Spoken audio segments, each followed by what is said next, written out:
नमस्कार स्टूडेंट, चलिए शुरू कर लेते हैं हमारे आज के सेशन को, जिसमें हम बात करेंगे कॉमन एरर्स पर जो अभी तक एसएससी के प्रीवियस ईयर क्वेश्चन पेपर्स में आ चुकी हैं और इन्हें हमने क्रेन पब्लिकेशन से लिया है।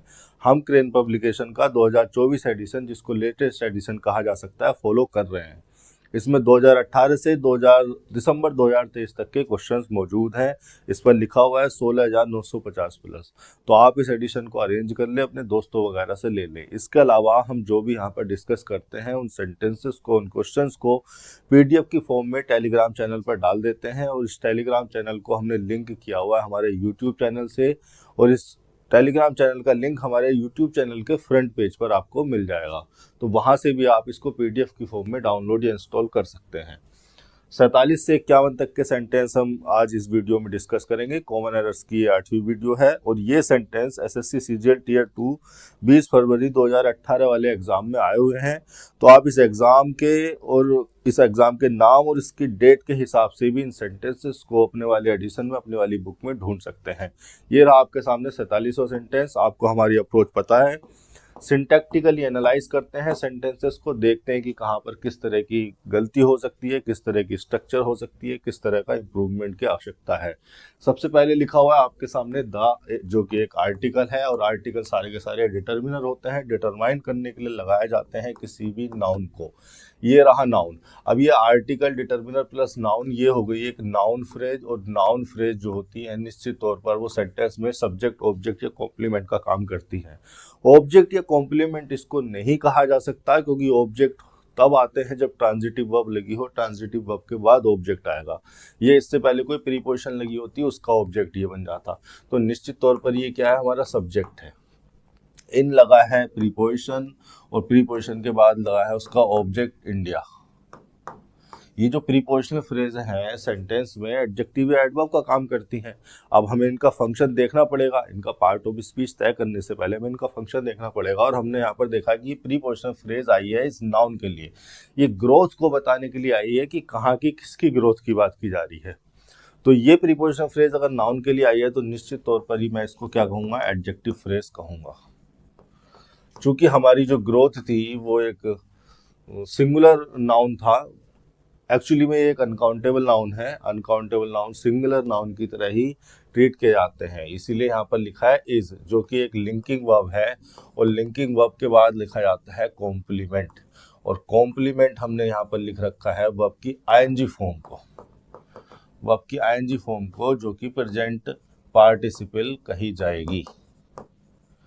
देखिए, वर्ब की आईएनजी फॉर्म जब किसी नाउन को मॉडिफाई करने का काम करे, नाउन मॉडिफायर बन जाए, तो वो एडजेक्टिव के फंक्शन में होती है। उसका पार्ट ऑफ स्पीच क्या होना चाहिए, एडजेक्टिव होना चाहिए। इसलिए हमने यहाँ पर कॉम्प्लीमेंट को क्या मानना है, एडजेक्टिव कंसीडर करना है। देखिए, अमेजिंग जो है वर्ब की आईएनजी फॉर्म है और ये मेन वर्ब भी कही जा सकती थी, लेकिन अगर ये मेन वर्ब होती तो ये ट्रांजिटिव नेचर की होती, और ट्रांजिटिव नेचर की वर्ब अपने बाद ऑब्जेक्ट लेती, जो ऑब्जेक्ट यहाँ पर कहीं पर लिखा नहीं है। तो बेहतर यही है कि आप इस अमेजिंग को, वर्ब की आईएनजी फॉर्म को प्रेजेंट पार्टिसिपल कंसीडर करें, और ये प्रेजेंट पार्टिसिपल जो कि एडजेक्टिव होते हैं, कॉम्प्लीमेंट हो जाएगा द ग्रोथ के लिए, और इस लिंकिंग वर्ब ने से लिंक कर दिया। उसके बाद कोमा लगाया गया है, कोमा लगा के फिर से द ग्रोथ लिखा गया है। द ग्रोथ एक नाउन हो गया, फिर से द आर्टिकल हो गया उसके लिए, और ये जो नाउन फ्रेज है फिर से सब्जेक्ट के फंक्शन में होगी, क्योंकि ऑब्जेक्ट और कॉम्प्लीमेंट इसको बना नहीं पाओगे। ऑब्जेक्ट होने के लिए इससे पहले कोई ट्रांजिटिव वर्ब या प्रीपोजिशन होनी चाहिए थी। कॉम्प्लीमेंट ये तब होता है जब यहाँ कोई लिंकिंग वर्ब लिखी होती, जैसे यहाँ पर लिखी थी लिंकिंग वर्ब, उसके बाद कॉम्प्लीमेंट आ गया। तो the growth from 140 million connections, फिर से एक प्रीपोजिशन लगा दी गई और प्रीपोजिशन के बाद लिखा है 140 मिलियन कनेक्शंस। कनेक्शंस हो गया हमारा नाउन, और 140 मिलियन हो गया इसके लिए डिटर्मिनर, जो कि कार्डिनल नंबर है ना, संख्या बताने के लिए, अमाउंट बताने के लिए, कितने हैं ये कनेक्शन बताने के लिए इसको डिटर्मिनर को लगाया गया है। अब ये जो नाउन फ्रेज है पूरी की पूरी 140 मिलियन, अच्छा 140 मिलियन तो मोर देन वन है, तो कनेक्शन चूंकि काउंटेबल नाउन था तो उसको प्लूरल कर दिया। अब ये जो पूरी की पूरी नाउन फ्रेज है ये फ्रॉम प्रीपोजिशन का ऑब्जेक्ट हो गई। इसके बाद इन लगाया गया, इन प्रीपोजिशन आ गया, और प्रीपोजिशन के बाद आ गया 2005, जो कि लिखा नंबर्स में है लेकिन एक नाउन ही कंसीडर किया जाएगा, एक ईयर का नाम है, एक ड्यूरेशन, एक टाइम ऑफ ड्यूरेशन का नाम है। इस प्रीपोजिशन इनका ऑब्जेक्ट हो गया 2005। अब ये जो प्रीपोजिशनल फ्रेज है इन 2005, ये क्यों लगाई गई है? ये कनेक्शंस के बारे में बताने के लिए लगाई गई है। कनेक्शंस अगर हमारा नाउन है और ये प्रीपोजिशनल फ्रेज नाउन के लिए आई है तो मैं इसको एडजेक्टिव फ्रेज कंसीडर करूंगा। उसी प्रकार से ये जो फ्रॉम 140 मिलियन कनेक्शंस इन 2005, ये पूरी की पूरी प्रीपोजिशनल फ्रेज है। ये प्रीपोजिशनल फ्रेज इस नाउन के लिए, ग्रोथ के लिए एडजेक्टिव फ्रेज हो गई। देखिए, हमें देखना होता है कि प्रीपोजिशन का फंक्शन क्या है। प्रीपोजिशन का फंक्शन है अपने बाद लिखे हुए, अपने बाद आने वाले नाउन प्रोनाउन को सेंटेंस में या सेंटेंस के किसी भाग से जोड़ना।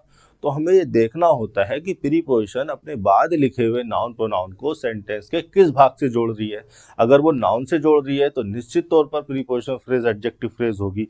अगर वो वर्ब, एडजेक्टिव या एडवर्ब से जोड़ रही है तो निश्चित तौर पर प्रीपोजिशन फ्रेज को एडजेक्टिव या एडवर्ब कंसीडर करना पड़ेगा। वो वर्ड्स, वो फ्रेजेस जो किसी वर्ब के लिए आ जाए, एडजेक्टिव के लिए आ जाए या एडवर्ब के लिए आ जाए, वो एडवर्ब ही तो होते हैं। तो यहाँ पर ये जो प्रीपोजिशन फ्रेज थी आई थी इस नाउन के लिए, तो इसको एडजेक्टिव फ्रेज कंसीडर करना पड़ेगा। फिर एक और प्रीपोजिशन लगाया गया टू। इस प्रीपोजिशन के बाद लिखा गया इसका object, word to 180 million connections. 180 million भी एक डिटर्मिनर है। 180 मिलियन ये क्या है? एक नंबर ही तो लिखा हुआ है, तो ये एक डिटर्मिनर हो गया कार्डिनल नेचर का। कनेक्शंस को फिर से प्लूरल कर दिया क्योंकि 181 की बात चल रही है, ये नाउन हो गया। तो टू प्रीपोजिशन के बाद फिर से एक नाउन फ्रेज लिखी है जो कि उस टू प्रीपोजिशन का ऑब्जेक्ट हो गई। और ये जो टू प्रीपोजिशन फ्रेज है ये भी किसके लिए आई है? ग्रोथ के लिए ही आई है। तो इसको भी मैं एडजेक्टिव फ्रेज ही कंसीडर करूंगा। नाउ को एक एडवर्ब की तरह लगा दिया गया, ठीक है। नाउ उस टाइम को रिफर कर रहा है जब 180 मिलियन कनेक्शन हो गए हैं। इसको बाद में भी लिखा जा सकता है, यहाँ लिख दिया। इस यहाँ पर हो गई लिंकिंग वर्ब और उसके बाद लगा हुआ है एडवर्ब और उसके बाद आना चाहिए था एडजेक्टिव। क्योंकि लिंकिंग वर्ब अगर लिखी हुई है यहाँ पर तो यहाँ पर क्या होना चाहिए? कॉम्प्लीमेंट होना चाहिए। और मैं चीख कर आपको समझा चुका हूँ कि जो कॉम्प्लीमेंट होते हैं वो नाउन हो जाएंगे, प्रोनाउन हो जाएंगे, एडजेक्टिव हो जाएंगे। तो क्या इम्प्रेस्ड एडजेक्टिव यहाँ पर सही लिखा हुआ है? ये वर्ब की थर्ड फॉर्म है और वर्ब की थर्ड फॉर्म को पास्ट पार्टिसिपल कंसीडर किया जा सकता है। पास्ट पार्टिसिपल कंसीडर किया जा सकता है तो इसको एडजेक्टिव भी कंसीडर किया जा सकता है। लेकिन हम जो एडजेक्टिव लगा रहे हैं उसकी फॉर्म भी तो सही हो। एडजेक्टिव भी कई तरह के हो जाते हैं। एक तो होता है रेडीमेड एडजेक्टिव, एक प्रेजेंट पार्टिसिपल को भी एडजेक्टिव कंसीडर किया जा सकता है, पास्ट पार्टिसिपल को भी एडजेक्टिव कंसीडर किया जाता है, किसी प्रीपोजिशन फ्रेज को भी मैंने अभी बनाकर दिखाई थी एडजेक्टिव कंसीडर किया जा सकता है। तो इन चारों में से या और भी कोई फ्रेज लगी हो, कोई भी क्लोज लगी हो, जो भी एडजेक्टिव लगा हो वो सेंटेंस में मीनिंगफुल तो हो। क्या यहाँ पे पास्ट पार्टिसिपल मीनिंगफुल हो रहा है? इम्प्रेस का मतलब क्या है? और क्या उसकी थर्ड फॉर्म इम्प्रेस्ड, यहाँ जो पास्ट पार्टिसिपल बनाकर आप लगा रहे हो एडजेक्टिव के रूप में, सेंटेंस की स्ट्रक्चर में मीनिंगफुल है? सिंटैक्टिकली तो चलो सही है, सिंटैक्टिकली सही मान लेंगे, सिंटैक्टिकली कोई प्रॉब्लम नहीं है, लेकिन सिमेंटिकली क्या मीनिंगफुल है? सिमेंटिक सही नहीं है इस सेंटेंस की या इस फ्रेज की। जरा इसको समझने के लिए जरा यहाँ पर आओ। इम्प्रेस का मतलब क्या होता है पहले तो ये जान लेते हैं। इम्प्रेस का मतलब क्या होता है? इम्प्रेस का मतलब होता है, इम्प्रेस एक वर्ब होती है और ट्रांजिटिव नेचर की वर्ब होती है। इम्प्रेस का मतलब होता है to cause someone to admire और respect. To cause someone to admire or respect you or something। आपने किसी में एडमायरेशन को, रेस्पेक्ट को जनरेट कर दिया अपने लिए, अपने द्वारा की गई किसी चीज के लिए आपने क्या कर दिया? इम्प्रेस कर दिया उसको। एग्जाम्पल के तौर पर अगर मैं इम्प्रेस को यूज करना चाहूं तो मैं कैसे लिख सकता हूं? She impressed me with her sincerity. Impress यहाँ पर ट्रांजिटिव वर्ब है और ट्रांजिटिव वर्ब है तो अपने बाद वो ऑब्जेक्ट लेंगे उस पर्सन को जिसको इम्प्रेस किया गया। विद हमने प्रीपोजिशन लगा दिया और प्रीपोजिशन के बाद लिखा गया है उसका ऑब्जेक्ट, उस मैनर को बताने के लिए कि इम्प्रेस कैसे किया गया, किस तरीके से उसने इम्प्रेस किया। अब अगर मैं इसी का पैसिव बनाना चाहूँ तो मैं क्या लिखूंगा? ये एक्टिव फॉर्म में है, ट्रांजिटिव वर्ब जब एक्टिव फॉर्म में लिखी होती है उनके बाद उनका ऑब्जेक्ट होता है, और ट्रांजिटिव वर्ब का ही पैसिव बनाया जा सकता है। तो इसकी जरा पैसिव स्ट्रक्चर आप बनाकर देखिए, आप क्या लिखेंगे, I was impressed by her with her sincerity. ठीक है, तो ये जो बी प्लस वर्ब की थर्ड फॉर्म लिखी है, ये जो बी प्लस वर्ब की थर्ड फॉर्म लिखी है, आप इसको क्या कहेंगे, पैसिव स्ट्रक्चर कहेंगे। ये वर्ब की पैसिव फॉर्म है। वर्ब की पैसिव फॉर्म होती है, सेंटेंस को तो पैसिव में मान लिया जाता है। अब इसी से मिलता जुलता या इसी सेंटेंस को थोड़ा सा और तोड़ मरोड़ कर मैं लिखने की कोशिश करता हूं। आई वाज इम्प्रेस्ड को मैंने लिख दिया आई वाज वेरी इम्प्रेस्ड। ये किया मैंने। तो अब देखिए ये क्या लिखी है, बी, और ये लिखी है वर्ब की थर्ड फॉर्म, लेकिन ये जो लगा है एडवर्ब है, और ये एक ऐसा एडवर्ब है जो एडजेक्टिव को मॉडिफाई करने के लिए लगाया जाता है। वर्ब को मॉडिफाई करने का जो वेरी का यूसेज है वो बहुत लिमिटेड है, ऑलमोस्ट ना के बराबर। वेरी जो एडवर्ब है, जब मैं एडवर्ब चैप्टर पढ़ाऊंगा या वेरी से रिलेवेंट जब कोई सेंटेंस आएगा तो उसमें बताऊंगा कि वेरी एक ऐसा एडवर्ब है जो कि एडजेक्टिव्स को मॉडिफाई करने के लिए लगाया जाता है। एडवर्ब ऑफ डिग्री है और एडजेक्टिव्स की डिग्री को मॉडिफाई करने के लिए लगाया जाता है। एडजेक्टिव्स की डिग्री को मॉडिफाई करने के लिए लगाया जाता है, मॉडिफाई करने के लिए इसको यूज करते हैं मोस्टली। तो अब इस बी प्लस वर्ब की थर्ड फॉर्म की स्ट्रक्चर को, ये जो बी है और ये जो वर्ब की थर्ड फॉर्म है, इस बी प्लस वर्ब की थर्ड फॉर्म की स्ट्रक्चर को पैसिव स्ट्रक्चर कंसीडर करना उतना मीनिंगफुल नहीं होगा जितना मीनिंगफुल होगा कि आप इसको लिंकिंग वर्ब कंसीडर करें और इस वर्ब की थर्ड फॉर्म को एडजेक्टिव यानी कि पास्ट पार्टिसिपल कंसीडर करें और कहें कि ये जो एडवर्ब है इस पास्ट पार्टिसिपल एडजेक्टिव की इम्प्रेस की डिग्री को बताने के लिए लगाया गया है। अब इसको लिंकिंग वर्ब मानना और इसको एडजेक्टिव मानना ज्यादा मीनिंगफुल है इससे कि इसको इस बी प्लस वर्ब की थर्ड फॉर्म की स्ट्रक्चर को पैसिव स्ट्रक्चर कंसीडर किया जाए, और ये हुआ वेरी एडवर्ब डिग्री लगाने की वजह से। लेकिन आप इम्प्रेस्ड को देखिए, जब आप बी प्लस वर्ब की थर्ड फॉर्म को पैसिव स्ट्रक्चर मानते तब आप इम्प्रेस्ड को मेन वर्ब कंसीडर करते और वाज को यानी कि बी की फॉर्म को आप हेल्पिंग वर्ब कंसीडर करते। जब आप इसको लिंकिंग वर्ब कंसीडर कर रहे हैं तो लिंकिंग वर्ब तो मेन वर्ब होती है। अब आपने वाज को मेन वर्ब कंसीडर कर लिया और ये जो इम्प्रेस आपने लिखा है इसको आपने एडजेक्टिव यानी कि पास्ट पार्टिसिपल एक नॉन फाइनाइट वर्ब कंसीडर कर लिया। तो इंटरप्रिटेशन का तरीका अलग है, लेकिन इंटरप्रिटेशन के तरीके अलग होने के बावजूद हमने सिंटैक्टिकली तो सेंटेंस को जस्टिफाई कर दिया वेरी एडवर्ब लगने की वजह से कि वो लिंकिंग वर्ब है, मेन वर्ब और ये past participle non finite verb हो गई। लेकिन आपको एक चीज यहाँ पर ध्यान देने वाली बात है, मीनिंग ऑलमोस्ट सिमिलर ही होता है।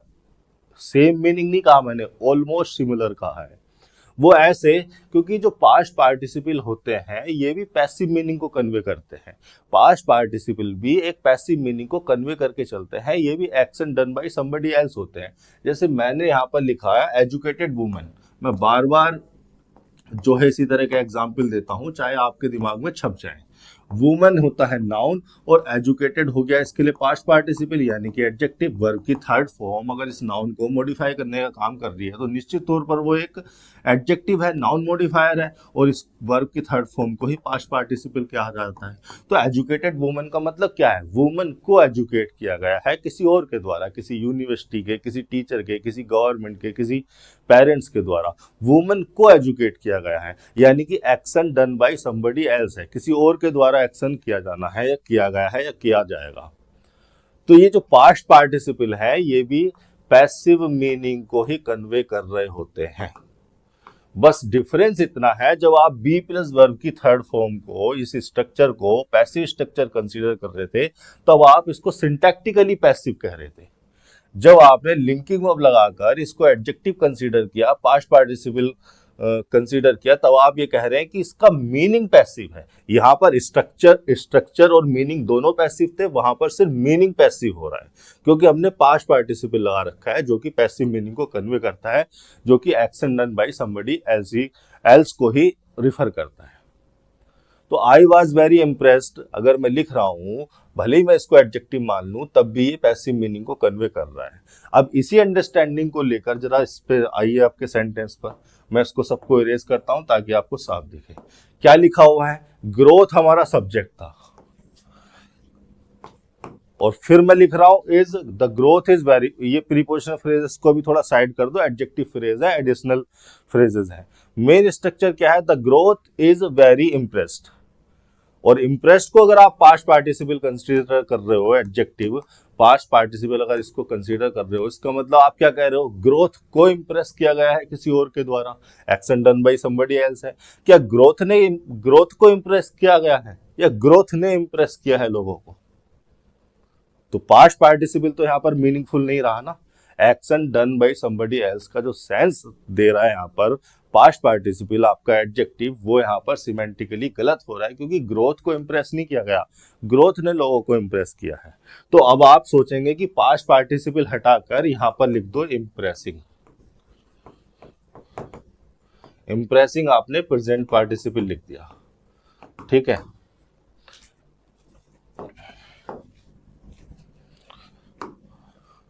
आपने क्या लिखा है? इंप्रेसिंग लिख दिया, जो कि वर्ब की ING form present participle consider की जा सकती है। आप सेंटेंस को देखिए जरा।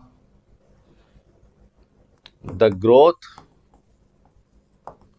Is impressing. अभी जो इंप्रेसिंग है ना, इसके साथ मिलकर इज अगर हेल्पिंग वर्ब, अगर आप वर्ब की आईएनजी फॉर्म को बी के साथ मिला दोगे तो ये जो इंप्रेसिंग है वर्ब की आईएनजी फॉर्म, ये ट्रांजिटिव फंक्शन में आ जाती है। इंप्रेस क्या है? ट्रांजिटिव वर्ब है। अगर आप इस बी, अगर आप देखो, मैं कहना आपसे चाह रहा हूं कि आपने इंप्रेस्ड को हटा के इंप्रेसिंग तो लिख दिया, लेकिन अब आपकी सिंटेक्स गड़बड़ हो गई। वो कैसे गड़बड़ हो गई? क्योंकि आपने इंप्रेसिंग को बी की फॉर्म के साथ लिख दिया।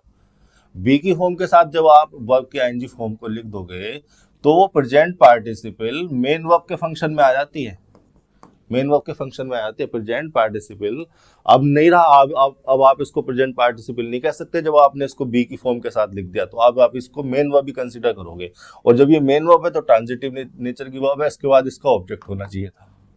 अगर आपने यहाँ पर वेरी लगा भी दिया, और वेरी लगाकर आप ये कह रहे हैं कि सर आपने वेरी एडवर्ब लगा दिया, अब आप इंप्रेसिंग को मेन वर्ब कंसीडर ना करके प्रेजेंट पार्टिसिपल कंसीडर करने के लिए बाध्य हो गए, क्योंकि अभी आपने बताया था कि वेरी एक ऐसा एडवर्ब है जो कि एडजेक्टिव से पहले ही लगाया जाता है। तो बात आप सही कह रहे हो, लेकिन अभी भी जो इंप्रेसिंग है जिसको आप प्रेजेंट पार्टिसिपल कह रहे हो, वो है तो नॉन फाइनाइट वर्ब, और चूंकि वर्ब है तो वर्ब के एट्रीब्यूट को लेके चलेगी, और वर्ब का एट्रीब्यूट जब चेक किया तो उसमें क्या है? वो ट्रांजिटिव वर्ब है, तो अभी भी उसे ऑब्जेक्ट की आवश्यकता है। एक्चुअली में हम जब इंप्रेसिंग को लगा रहे हैं तो चाहे हम उसको मेन वर्ब कंसीडर करें, चाहे हम उसको प्रेजेंट पार्टिसिपल कंसीडर करें, हमें यहाँ पर एक ऑब्जेक्ट चाहिए। और सेंटेंस में ऑब्जेक्ट इंप्रेसिंग, इसके बाद इस वर्ड के बाद कोई ऑब्जेक्ट लिखा नहीं है, फुल स्टॉप लिखा है, सेंटेंस एंड हो गया।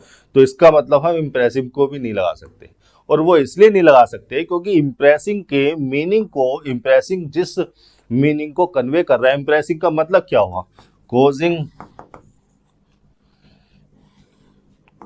समवन टू एडमायर और रेस्पेक्ट, इसी मीनिंग को तो कन्वे कर रहा है। इंप्रेसिंग जो प्रेजेंट पार्टिसिपल जिसे आप कह रहे हो वर्ब के एनजी फॉर्म एडजेक्टिव, वो इसी मीनिंग को कन्वे कर रहा है। और इसी मीनिंग को कन्वे करने के लिए हमारे पास एक रेडीमेड एडजेक्टिव मौजूद है। जब हमारे पास एक रेडीमेड एडजेक्टिव मौजूद होता है किसी वर्ड के लिए, तो हम किसी दूसरे वर्ड में इन्फ्लिक्शन लाकर उस फंक्शन और उस मीनिंग को कन्वे करने की कोशिश क्यों करेंगे? जब इस मीनिंग को कन्वे करने के लिए हमारे पास एक रेडीमेड एडजेक्टिव है, और वो है इंप्रेसिव। इंप्रेसिव, तो इसी मीनिंग को कन्वे करने के लिए हम इंप्रेस वर्ब को इंप्रेसिंग करके वर्ब की आईएनजी फॉर्म बनाकर उसमें इन्फ्लिक्शन लाकर इस मीनिंग को कन्वे करने की कोशिश क्यों करेंगे? इंप्रेसिव एक रेडीमेड एडजेक्टिव है, और इसकी मीनिंग को समझ लेते हैं, और इंप्रेस्ड की जगह वही इंप्रेसिव लगा दिया जाएगा। इंप्रेसिंग तो लगाकर, इंप्रेसिंग जब लगाया था वैसे सिंटैक्टिकली गलत हो गया था, और उस मीनिंग को कन्वे करने के लिए हमारे पास एक रेडीमेड एडजेक्टिव है इंप्रेसिव। इंप्रेसिव का मतलब होता है कॉजिंग एडमायरेशन और रेस्पेक्ट फॉर समवन और समथिंग। आपने कुछ ऐसा कर दिया कि आपके लिए लोगों में एडमायरेशन आ गई, रेस्पेक्ट आ गई, तो आप खुद को या अपने काम को इम्प्रेसिव कह सकते हैं। या इसका दूसरा मतलब हो जाता है एडमायरेबल, जो एडमायरेबल हो या रेस्पेक्टेबल हो, बिकॉज ऑफ बीइंग स्पेशल। इतना स्पेशल हो कि उसको लोग एडमायर करें, रेस्पेक्ट करें, because of being special. Special की स्पेलिंग गलत हो गई। इंपॉर्टेंट हो या वेरी लार्ज हो, इतना विशाल हो, इतना अच्छा हो। विशाल भी पॉजिटिव वे में, कोई चीज बड़ी होती है तो नेगेटिव वे में भी बड़ी हो सकती है। कोई चीज बड़ी हो, महान हो, वो पॉजिटिव वे में भी अच्छी हो सकती है, बड़ी हो सकती है, महान हो सकती है। तो इम्प्रेसिव का मतलब हो जाता है एडमायरेबल और respectable because of being special, important और वेरी लार्ज। इसी मीनिंग को या इसमें से किसी मीनिंग को उठा लो। इसी मीनिंग को कन्वे करने के लिए यहाँ पर इम्प्रेस नहीं, इम्प्रेसिंग नहीं, यहाँ पर लगाया जाना था इम्प्रेसिव। जो ग्रोथ है वो इम्प्रेसिव है, वो इतनी रेस्पेक्टेबल और एडमायरेबल है क्योंकि बहुत ज्यादा ग्रोथ है वो, मेरे ख्याल से। हाँ ठीक है, ये हो गया आपका 47 सेंटेंस। और अब चलते हैं 48 पर। The Delhi police organized a mega function at the Tyagaraja Stadium to promote self-defense training for women and girls। बहुत अच्छा क्वेश्चन है, बहुत अच्छा कॉन्सेप्ट यहाँ से निकल के आएगा। देखिए द एक आर्टिकल लगा हुआ है। आर्टिकल मैंने अभी बताया था डिटर्मिनर होता है, नाउन से पहले लगाए जाते हैं। अब ये जो पुलिस है, और ये लिखा हुआ है दिल्ली, एक सिटी का नाम, ये भी एक नाउन है और ये भी एक नाउन है। पुलिस के बारे में अगर मैं बताना चाहूँ, एक्चुअली गलती सी पार्ट में है, यहाँ पर ऑर्गेनाइज नहीं होगा, वर्ब की कोई और फॉर्म लगेगी। लेकिन कोई और फॉर्म क्यों आएगी, इतना सारी चीजें आपके सामने खोलने के लिए। चलो पुलिस पर बात कर लेते हैं। सेंटेंस आपने पढ़ ही लिया है, एक बार और पढ़ लो, मैं थोड़ा सा समय देता हूँ, फिर मैं बताता हूँ कि यहाँ पर कितना बड़ा कॉन्सेप्ट छिपा हुआ है इतनी सी फ्रेज में। इन दो शब्दों में कितना तगड़ा कॉन्सेप्ट यहाँ पर छिपा हुआ है, जो कि आपके किरण पब्लिकेशन वाले को भी पकड़ में नहीं आया, तुक्का लगाकर वो चला गया। उसका सॉल्यूशन मैंने देखा था, वो कह रहा है कि यहाँ पर पास्ट का इंडिकेशन है। कहाँ है पास्ट का इंडिकेशन, कैसे पता चला पास्ट का इंडिकेशन है? कोई एडवर्ब टाइम यहाँ पर नहीं लगा है जो कि पास्ट के टाइम को रिफर करे। वो इसलिए क्योंकि वो इस कॉन्सेप्ट को समझ नहीं पाया मेरे ख्याल से। मैं आपको समझाता हूँ कि क्या है यहाँ पर। पुलिस के बारे में अगर मैं बात करूं, पुलिस, तो पुलिस जो है एक कलेक्टिव नाउन है। ये एक कलेक्टिव नाउन है। कलेक्टिव नाउन मतलब, कलेक्टिव नाउन वो नाउन होते हैं जो किसी ग्रुप का या कलेक्शन का नेम होते हैं। नेम ऑफ अ ग्रुप और अ कलेक्शन। किसी कलेक्शन का या ग्रुप का जो नाम होते हैं उनको कलेक्टिव नाउन कहा जाता है। तो पुलिस एक कलेक्टिव नाउन है। अच्छा, ये रिफर क्या करता है? ये रिफर करता है मेंबर्स ऑफ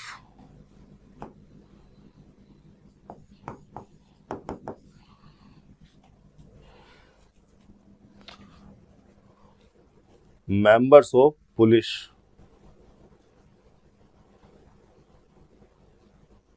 क्या लिखूं यहां पर? Members of police organisation. जो पुलिस ऑर्गेनाइजेशन के मेंबर होते हैं उन्हीं को पुलिस कह दिया जाता है। एक डीएसपी को भी पुलिस कह सकते हो आप, एक कांस्टेबल को भी पुलिस कह सकते हो। तीसरी चीज ये कि ये प्लूरल रहता है, ये ऑलवेज प्लूरल ही कंसीडर किया जाता है। अच्छा, ऐसे और भी नाउन है जो बहुत सारे आपको प्लूरल ही मिलेंगे। जैसे कि मैं यहाँ पर लिखूं प्यूपिल। प्यूपिल किसी एक पर्सन को रिफर ना करके बहुत सारे पर्सन को रिफर कर देता है, इसीलिए उसको जो है प्लूरल कंसीडर किया जाता है। एक यही हो गया आपका पुलिस। एक बर्ड होता है पोल्ट्री। पोल्ट्री का मतलब कोई एक मुर्गी नहीं होती, वो सारी मुर्गियां जो उस फार्म में होती है उन्हीं को पोल्ट्री कहा जाता है। तो बहुत सारी मुर्गियों को या मुर्गों को रिफर कर देता है, इसीलिए इसको भी प्लूरल कंसीडर किया जाना चाहिए। ये वो कलेक्टिव नाउन लिखवा रहा हूं मैं जिनको प्लूरल कंसीडर किया जाता है। अभी मैं बताऊंगा कि क्यों। कलेक्टिव नाउन को प्लूरल कंसीडर किया जाता है और क्यों, किस सिचुएशन में कलेक्टिव नाउन को सिंगुलर भी कंसीडर किया जा सकता है। पोल्ट्री हो गया, पीजेंट्री, पीजेंट्री का मतलब हो गया अ कलेक्शन ऑफ फार्मर्स, या उन सारे फार्मर्स को, किसी रीजन के, किसी स्पेसिफिक रीजन के सारे फार्मर्स को आप पीजेंट्री बोल सकते हैं। जेंट्री, जेंट्री का मतलब हो गया एक कलेक्शन ऑफ जेंटलमैन, किसी पार्टी में बहुत सारे जेंटलमैन आए हुए हैं, इनवाइटेड हैं, आए हुए हैं, बैठे हैं, डिनर कर रहे हैं, तो आप उनको जेंट्री कह सकते हैं, वो सारे के सारे को जो आप जेंट्री कह सकते हैं। क्लर्जी, क्लर्जी का मतलब होता है a group of religious leaders, religious leaders का जो ग्रुप होता है, जो कलेक्शन होता है, उसको क्लर्जी कह सकते हैं। अभी कहीं पर कोई मंदिर बन जाए, कोई विशाल मंदिर, तो दूर दूर से रिलीजियस लीडर्स आएंगे, उन सबको आप क्लर्जी बोल सकते हैं। क्लर्जी हालांकि स्पेसिफिकली जो चर्च के मेंबर्स होते हैं, जो चर्च के रिलीजियस लीडर्स होते हैं, उनको रिफर करने के लिए लगाया जाता है। इंग्लिश वर्ड है तो चर्च का तो हो गई। और एक वर्ड हो सकता है इलेक्टोरेट। इलेक्टोरेट किसी स्पेसिफिक कंट्री के, नेशन के या स्टेट के या रीजन के सभी वोटर्स को रिफर कर देता है। इलेक्टोरेट्स गलत लिख दिया मैंने, इलेक्टोरेट ही होता है। इनको प्लूरल बनाने की जरूरत ही नहीं है। आपने कभी प्यूपिल में एस लगा हुआ नहीं देखा होगा, आपने कभी पुलिस में एस लगा हुआ नहीं देखा होगा, पोल्ट्री में आप कभी भी एस नहीं लगा सकते, क्योंकि ये प्लूरल फॉर्म में होता है, ये इंडिविजुअल मेंबर्स को रिफर करते हैं। इलेक्टोरेट हो गया। वर्मिन हो गया, एक वर्ड आ जाता है वर्मिन, वर्मिन एक नाउन है। वर्मिन का मतलब होता है कलेक्शन ऑफ स्मॉल एनिमल्स या इंसेक्ट, जो कॉकरोच टाइप के जो एनिमल होते हैं, उन सब को रिफर करने के लिए आप वर्मिन कह सकते हैं।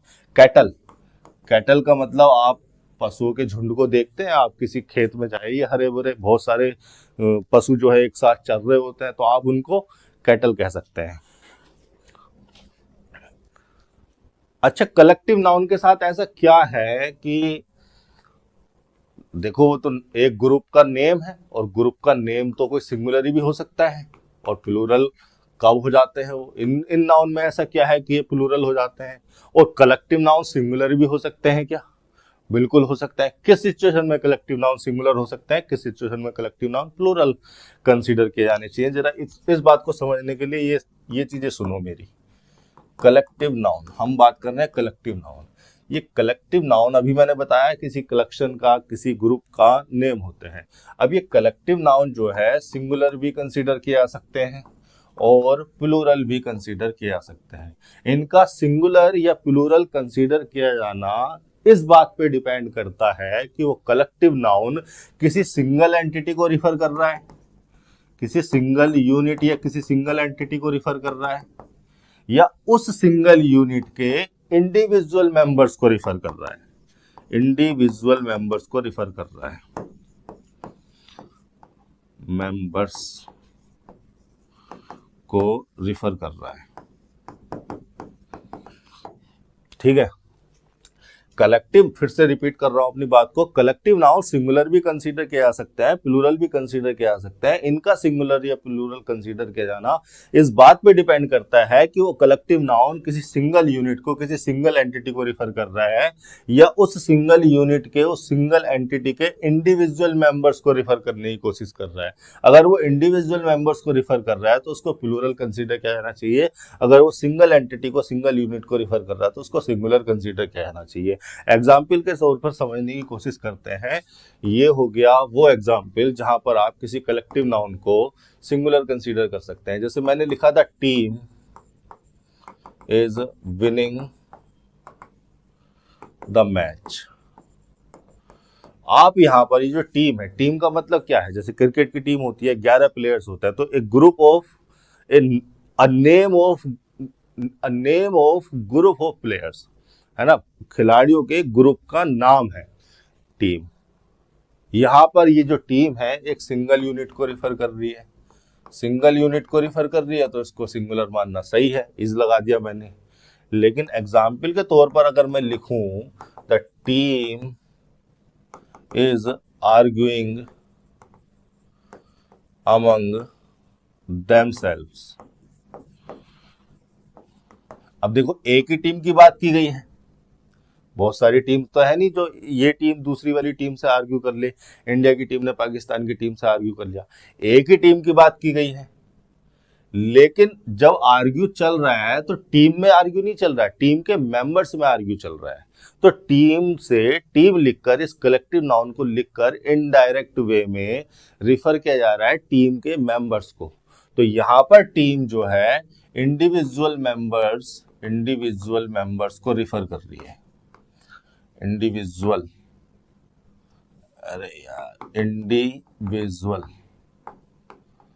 मेंबर्स को रिफर कर रही है। तो अगर कोई कलेक्टिव नाउन इंडिविजुअल मेंबर्स को रिफर करे तो उसको प्लूरल कंसीडर किया जाना चाहिए। यहाँ पर इज नहीं आर आना चाहिए था। जो टीम है उसके जो इंडिविजुअल मेंबर्स हैं, प्लेयर्स हैं, वो आपस में आर्ग्यू कर रहे हैं कि कौन पहले जाएगा, कौन पहले बॉल करेगा। उसी प्रकार से जैसे मैं लिख सकता हूँ फैमिली, ये जो फैमिली है ये भी एक ग्रुप का नेम है, एक कलेक्टिव नाउन है। Family is a name of a group of family members. The family is on vacation, पूरी की पूरी फैमिली एक साथ कार में भर के वैकेशन पे चली गई। तो आप लिख सकते हैं कि ये जो फैमिली है एक सिंगल यूनिट को रिफर कर रही है। लेकिन अगर मैं लिखूं the family is taking dinner, तो ऐसा तो है नहीं कि सारे एक साथ खा रहे हैं। हाँ, एक साथ खा रहे हैं, वो एक साथ बैठे हुए हैं, ये बात सही है। लेकिन यहाँ पर जो फैमिली है वो इंडिविजुअल मेंबर्स को रिफर कर रही है, क्योंकि ये जो डिनर है, जो खाने पीने वाला काम है, वो इंडिविजुअल मेंबर के करने का ही है। तो यहाँ पर फैमिली को या फैमिली से इंडिविजुअल मेंबर्स का रेफरेंस आ रहा है, ये कहना ज्यादा मीनिंगफुल है, ये ज्यादा सिमेंटिकली जस्टिफाइबल है। तो यहाँ पर फैमिली अगर इंडिविजुअल मेंबर्स को रिफर कर रही है, तो यहाँ पर इज नहीं, मुझे आर लगाना चाहिए। तो इस तरह से होते हैं हमारे कलेक्टिव नाउन। अच्छा, कुछ कलेक्टिव नाउन ऐसे हो सकते हैं, जो मैंने यहाँ टीम और फैमिली का आपको एग्जाम्पल दिया, कुछ या बहुत सारे कलेक्टिव नाउन ऐसे हो सकते हैं जो किसी सिंगल यूनिट को भी रिफर कर सकते हैं और इंडिविजुअल मेंबर्स को भी रिफर कर सकते हैं। तो ये कलेक्टिव नाउन सिंगुलर भी कंसीडर किया जा सकते हैं, प्लूरल भी कंसीडर किया जा सकते हैं। लेकिन बहुत सारे या कुछ कलेक्टिव नाउन्स ऐसे भी होते हैं जो किसी सिंगल यूनिट को रिफर करते ही नहीं है, वो इंडिविजुअल मेंबर्स को ही रिफर करते हैं। और उन्हीं को लिखा था मैंने आपके एग्जाम्पल में। यहाँ पर जो लिखा था शुरू में, पोल्ट्री, पीजेंट्री, तो सबसे पहले मैंने यहाँ पर लिखा था, ये सारे के सारे वो एग्जाम्पल मैंने लिखे थे जो कि कलेक्टिव नाउन है, बट ये सिंगल यूनिट को रिफर ना करके इंडिविजुअल मेंबर्स को रिफर करते हैं, इसीलिए इन सबको प्लूरल कंसीडर किया जाना चाहिए। ये ऑलरेडी प्लूरल है, इनको प्लूरल बनाने के लिए इसमें एस या एस लगाने की आवश्यकता नहीं है। तो इसी तरह का जो नाउन है हमारा पुलिस है। लेकिन आप अपने सेंटेंस को जरा ध्यान से देखेंगे तो क्या पुलिस को यहाँ पर एक, देखो अब अभी तक जो मैं बता रहा था ना आपको, वो इसलिए बता रहा था ताकि मेरे इस कॉन्सेप्ट को आप समझ सकें। कॉन्सेप्ट तो, जिस कॉन्सेप्ट से क्वेश्चन सही होगा या जिस कॉन्सेप्ट की वजह से ये क्वेश्चन गलत है, वो कॉन्सेप्ट तो मैं अब बता रहा हूं, इस कॉन्सेप्ट को आप समझ सकें, इसलिए मैंने अभी तक वो सब चीजें बताई। यहां पर जो पुलिस लगा हुआ है आपका, आपको क्या लगता है वो एक कलेक्टिव नाउन लिखा हुआ है? वो एक कलेक्टिव नाउन लिखा हुआ है। अगर वो एक कलेक्टिव नाउन होता तो जरा इस दिल्ली पुलिस को ध्यान से देखिए। दिल्ली का डी भी बड़ा है और पुलिस का पी भी बड़ा है। इसका मतलब ये जो पुलिस है यहाँ पे एक कलेक्टिव नाउन को रिफर ना करके दिल्ली पुलिस पूरी की पूरी दोनों नाउन, पूरी की पूरी नाउन फ्रेज एक कंपाउंड नाउन बनकर एक ऑर्गेनाइजेशन के नाम को रिफर कर रही है। एक ऑर्गेनाइजेशन के नाम को रिफर कर रही है। किसी ऑर्गेनाइजेशन का नाम है दिल्ली पुलिस, जो ऑर्गेनाइज कराती है इस फंक्शन को, इस इवेंट को। तो यहाँ पर ये जो पुलिस है एक काउंटेबल नाउन की तरह यूज नहीं हो रहा, एक ऑर्गेनाइजेशन के नेम को बताने के लिए यहाँ पर आया है। तो इसीलिए जो दिल्ली का डी है वो भी कैपिटल किया गया और पुलिस का पी भी कैपिटल किया गया। इतनी जरा सी बारीकी पर भी आपको ध्यान देना है, चूंकि ये एक ऑर्गेनाइजेशन का नाम है तो ये तो एक सिंगुलर हो गया। देखो, अभी मेरी बात पर यकीन ना आ रहा हो तो ये जरा गूगल का पेज देख लो। ऐसी चीजें उठा के ले आता हूं मैं। क्या लिखा हुआ है? दिल्ली पुलिस। दिल्ली का डी कैपिटल है, पुलिस का पी कैपिटल है, दिल्ली पुलिस। और क्या लगा है? इज लगा है। फिर से लिखा गया है दिल्ली पुलिस। दिल्ली का डी कैपिटल है, पुलिस का पी कैपिटल है, और क्या लिखा गया है? कम्स लिखा गया है। और भी कहीं होगा? जरूर होगा। चलो, यहां पर तो दिल्ली पुलिस पूरी जो ऑर्गेनाइजेशन का नाम है नाउन मॉडिफायर हो गया, स्ट्रेंथ नाउन हो रहा है, यानी कि ये तो एडजेक्टिव के फंक्शन में है। यहां पर इसको इग्नोर करो। दिल्ली पुलिस, पुलिस का पी बड़ा है, दिल्ली का डी बड़ा है, और ये पूरे दो वर्ड मिलकर एक ऑर्गेनाइजेशन का नाम है, और वो कोई एक ही ऑर्गेनाइजेशन है, इसलिए हमने हैज लगाया है। तो पुलिस यहाँ पर इंडिविजुअल मेंबर्स को रिफर नहीं कर रही, वो कलेक्टिव नाउन की तरह इस्तेमाल नहीं हो रही, वो यहाँ पर प्रॉपर नाउन की तरह इस्तेमाल हो रही है। तो अगर वो प्रॉपर नाउन की तरह इस्तेमाल हो रही है और दिल्ली पुलिस एक ऑर्गेनाइजेशन का प्रॉपर नेम है, और प्रॉपर नेम होते हैं प्रॉपर नाउन, और वो एक ऑर्गेनाइजेशन है, तो हमें उसको सिंगुलर ही कंसीडर करना चाहिए। और यहाँ पर ये गूगल के पेज पे दिल्ली पुलिस को डाल के देख लो, ये सारी इंफॉर्मेशन मिलती है। तो अगर ये एक सिंगुलर नाउन हमारे सामने लिखा हुआ है, सिंगुलर नाउन लिखे होने की वजह से इसको क्या है? सिंगुलरली ट्रीट किया जाना था। ये जो सब्जेक्ट हो गया हमारा सिंगुलर हो गया, और सिंगुलर सब्जेक्ट होने की वजह से इसको ऑर्गेनाइज नहीं, इसको लिखा जाना था ऑर्गेनाइजेस। आपके किरण पब्लिकेशन वाले को इतनी बात समझ में आई नहीं, उसने पता नहीं कौन सा दिमाग लगाया और ऑर्गेनाइज का ऑर्गेनाइज लिख दिया। मैं इनको चिट्ठी लिखने वाला हूं कि आप अपनी किताब से सॉल्यूशन हटा दो, वो बच्चों को गुमराह करते हैं। क्वेश्चंस रहने दो, क्वेश्चंस का जो आपका कलेक्शन है वो बहुत अच्छा है, ऐसा कलेक्शन नहीं मिलता देखने को, मिलता भी होगा तो ज्यादा मुझे पता नहीं, लेकिन आप प्लीज अपने सॉल्यूशन हटा लें। बच्चों को गुमराह करते हैं, अनशन कॉन्सेप्ट सिखा के बच्चों को 3, 4, 5 साल तक के लिए फंसाए रखते हैं। तो यहाँ पर ये सही होना था, ऑर्गेनाइजेस किया जाना था। ऑर्गेनाइज भी कर सकते हो आप, कोई दिक्कत नहीं है, कोई गलती नहीं है उसमें, लेकिन ऑर्गेनाइज का ऑर्गेनाइज करना ये कॉन्सेप्ट नहीं है। करने को आप कर सकते हो, कॉन्सेप्ट ये है कि ये सिंगुलर है, और इसको सिंगुलर फॉर्म ऐसी वर्ब आनी थी जो कि सिंगुलर सब्जेक्ट के साथ, सिंगुलर नाउन के साथ सिंटैक्टिकली सही हो, वो होनी थी ऑर्गेनाइजेस। अभी जो ऑर्गेनाइज है वो एक ट्रांजिटिव नेचर की वर्ब है, ट्रांजिटिव नेचर की वर्ब है तो उसने बाद ऑब्जेक्ट लिया। अब मेगा फंक्शन, फंक्शन हो गया नाउन, मेगा हो गया उसके लिए एडजेक्टिव। मेगा लार्ज को या विशाल को कह देते हैं, कोई विशाल चीज हो, कोई लार्ज हो तो उसको मेगा कह देते हैं। एडजेक्टिव हो गया फंक्शन के लिए मेगा, और ए लग गया आर्टिकल, एक फंक्शन की बात की जा रही है। एट लग गया उस प्लेस को रिफर करने के लिए, point of place, point of reason को रिफर करने के लिए। स्पेसिफिक पॉइंट ऑफ टाइम या स्पेसिफिक पॉइंट ऑफ प्लेस को रिफर करने के लिए हम एट प्रीपोजिशन लगाते हैं। तो किस प्लेस को रिफर किया जा रहा है? एट प्रीपोजिशन के बाद लिखा जा रहा है ये ऑब्जेक्ट। स्टेडियम, देखो फिर से, स्टेडियम का एस बड़ा है, त्यागराज का टी बड़ा है। और मैं एक एग्जाम्पल लिखकर आपको फिर से वापस दिल्ली पुलिस पे आ रहा हूं। अगर आप दिल्ली पुलिस को इस तरह से यूज करें, आपने एक सेंटेंस लिखा, दिल्ली, फिर लिखा आपने पुलिस। पुलिस को आप एक कलेक्टिव नाउन की तरह रिफर कर रहे हैं, इसलिए आपने पी को क्या बनाया? स्मॉल बनाया। डी क्या हो गया? एक सिटी का नाम हो गया, यानी कि नाउन हो गया, प्रॉपर नेम। और ये जो नाउन है इस पुलिस के लिए क्या हो रहा है? नाउन मॉडिफायर हो रहा है, नाउन मॉडिफायर। अरे यार, नाउन मॉडिफायर हो रहा है। नाउन मॉडिफायर मतलब एडजेक्टिव हो रहा है, यानी कि डेली क्या हो गया? एडजेक्टिव हो गया इस कलेक्टिव नाउन के लिए। अब जो है पुलिस, कलेक्टिव नाउन होने की वजह से प्लूरल कंसीडर किया जाना चाहिए, और आपको सेंटेंस लिखना पड़ेगा the Delhi police are, is नहीं लगा सकते अब, more efficient than any other state police. अब सेंटेंस सही है। अब जो आपने दिल्ली पुलिस को यूज किया है, आप उस फ्रेज में पुलिस को आपने कलेक्टिव नाउन की तरह यूज किया है, वो प्लूरल हो जाएगा। डेली एक नाउन मॉडिफायर यानी कि एडजेक्टिव बन गया, और डेली पुलिस जो पूरी की पूरी नाउन फ्रेज बनी वो एक प्लूरल नाउन है, उसकी वजह से आपने आर लगा दिया, आगे को पूरा प्रेडिकेट लगा हुआ है।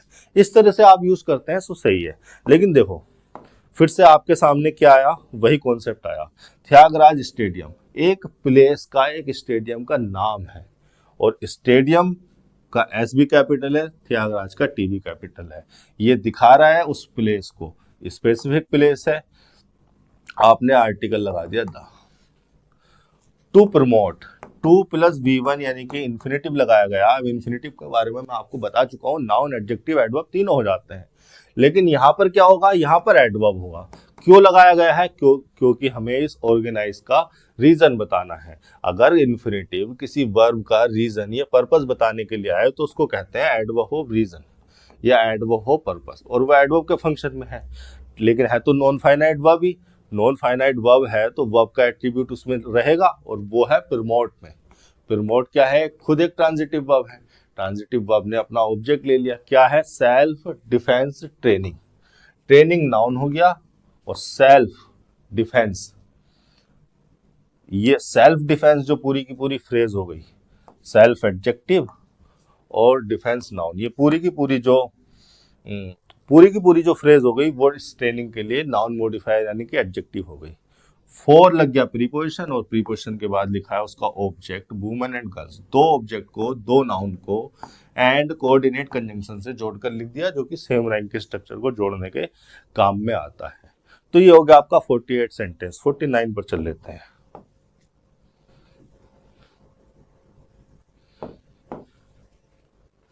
All they need to do is feed their contact details, feed the IMEI number to receiving an OTP on their mobile। ठीक है, देखिए पहला वर्ड जो आपका लगा हुआ है ऑल, इस तरह का कलर यहाँ पर सही रहेगा, ये मेरे ख्याल से येलो ही ठीक रहेगा। ऑल यहाँ पर लिखा हुआ है। देखिए ऑल वर्ड के बारे में मैं आपको बता दूं, ये डिटर्मिनर भी हो जाता है, प्रोनाउन भी हो जाता है और एडवर्ब भी हो जाता है। एडवर्ब तो यहाँ पर है नहीं, क्योंकि एडवर्ब होता तो किसी वर्ब को मॉडिफाई करने के लिए लगाया जाता है या एडजेक्टिव वगैरह के लिए। कोई वर्ब इसके इर्द गिर्द है नहीं, कोई एडजेक्टिव भी नहीं है। यहाँ पर ये डिटर्मिनर भी नहीं कहा जा सकता है, क्योंकि डिटर्मिनर लगाए जाते हैं नाउन से पहले, इसके बाद कोई नाउन लिखा नहीं, एक प्रोनाउन लिखा है जो कि सब्जेक्ट हो रहा है, तो ये इसके लिए डिटर्मिनर भी नहीं है। ये दे एक प्रोनाउन लिखा है जो कि नीड वर्ब का सब्जेक्ट हो रहा है। एक्चुअली में ये एक प्रोनाउन है, और प्रोनाउन के फंक्शन में होगा तो निश्चित रूप से ही यहाँ पर ये सब्जेक्ट के फंक्शन में होगा। ऑब्जेक्ट, ये इसको कॉम्प्लीमेंट आप बना नहीं सकते, ऑब्जेक्ट होने के लिए इससे पहले कोई ट्रांजिटिव वर्ब या प्रीपोजिशन होता, जो कि नहीं है। कॉम्प्लीमेंट भी इसको नहीं कहा जा सकता, क्योंकि इससे पहले कोई लिंकिंग वर्ब नहीं लिखी। तो ऑल जो प्रोनाउन लिखा है आपका सब्जेक्ट के फंक्शन में है, और इस सब्जेक्ट का कहीं ना कहीं प्रेडिकेट भी होगा। मेरे ख्याल से ये है इसका प्रेडिकेट। चलो उस पर अभी आएंगे, पहले ये क्लोज को देख लेते हैं। हमने एक प्रोनाउन लिखा जो कि सब्जेक्ट के फंक्शन में है, फिर उसके बाद एक और प्रोनाउन लिखा जो कि दोबारा से सब्जेक्ट के फंक्शन में है, और वो सब्जेक्ट हो रहा है इस वर्ब के लिए। इसका मतलब हमारे पास दो क्लोजेस है।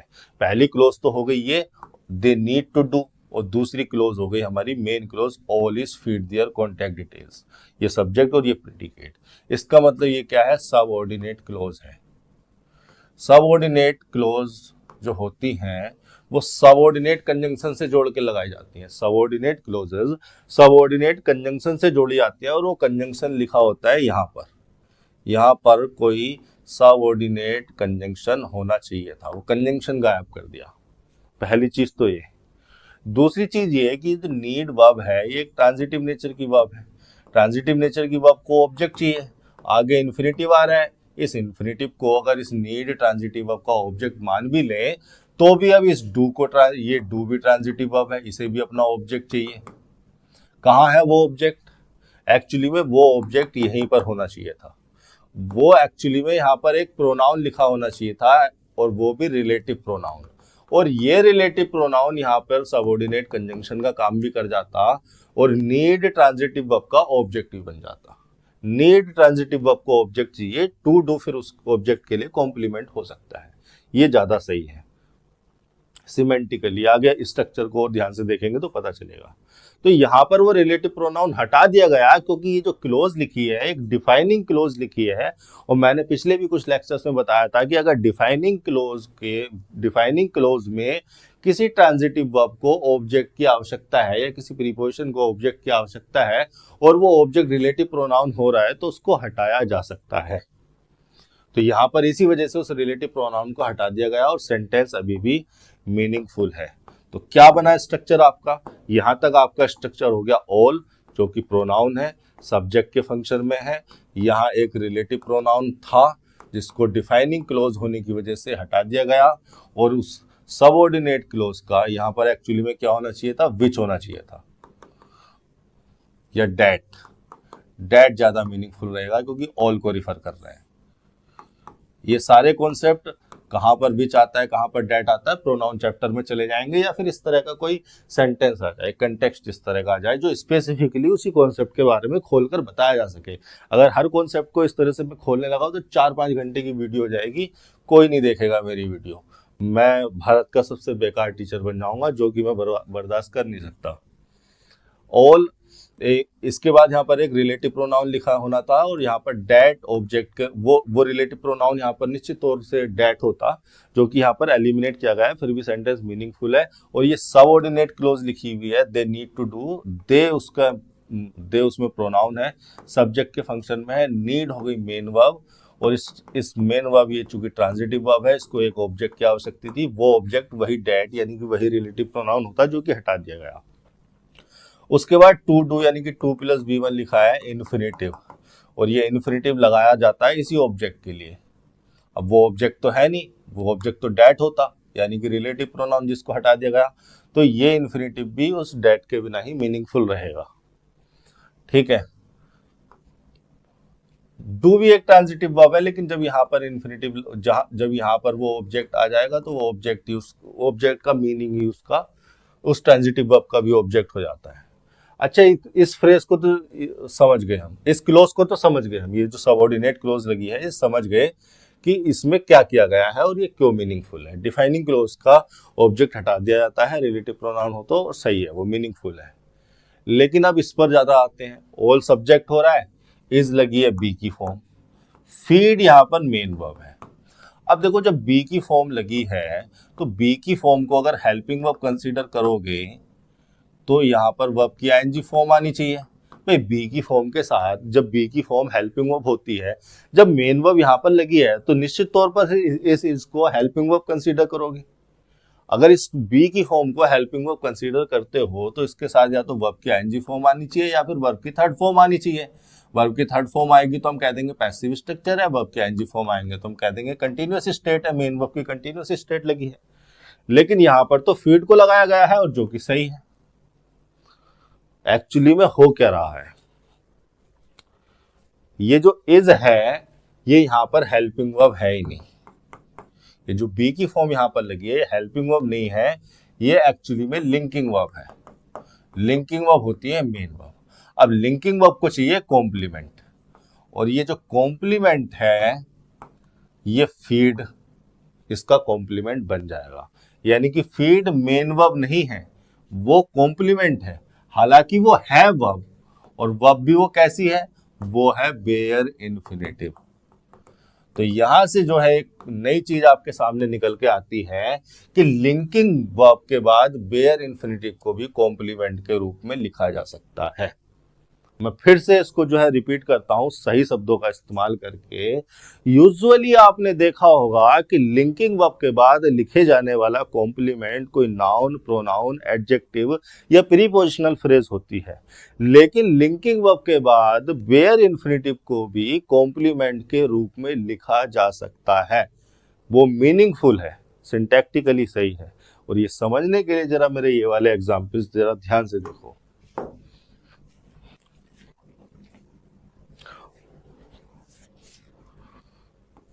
पहला एग्जाम्पल मैंने लिखा, all they have to do is wait. उसी तरह की स्ट्रक्चर लिख रहा हूं मैं, बार बार इसको समझाऊंगा नहीं। All is wait, all is wait पर जरा ध्यान दो।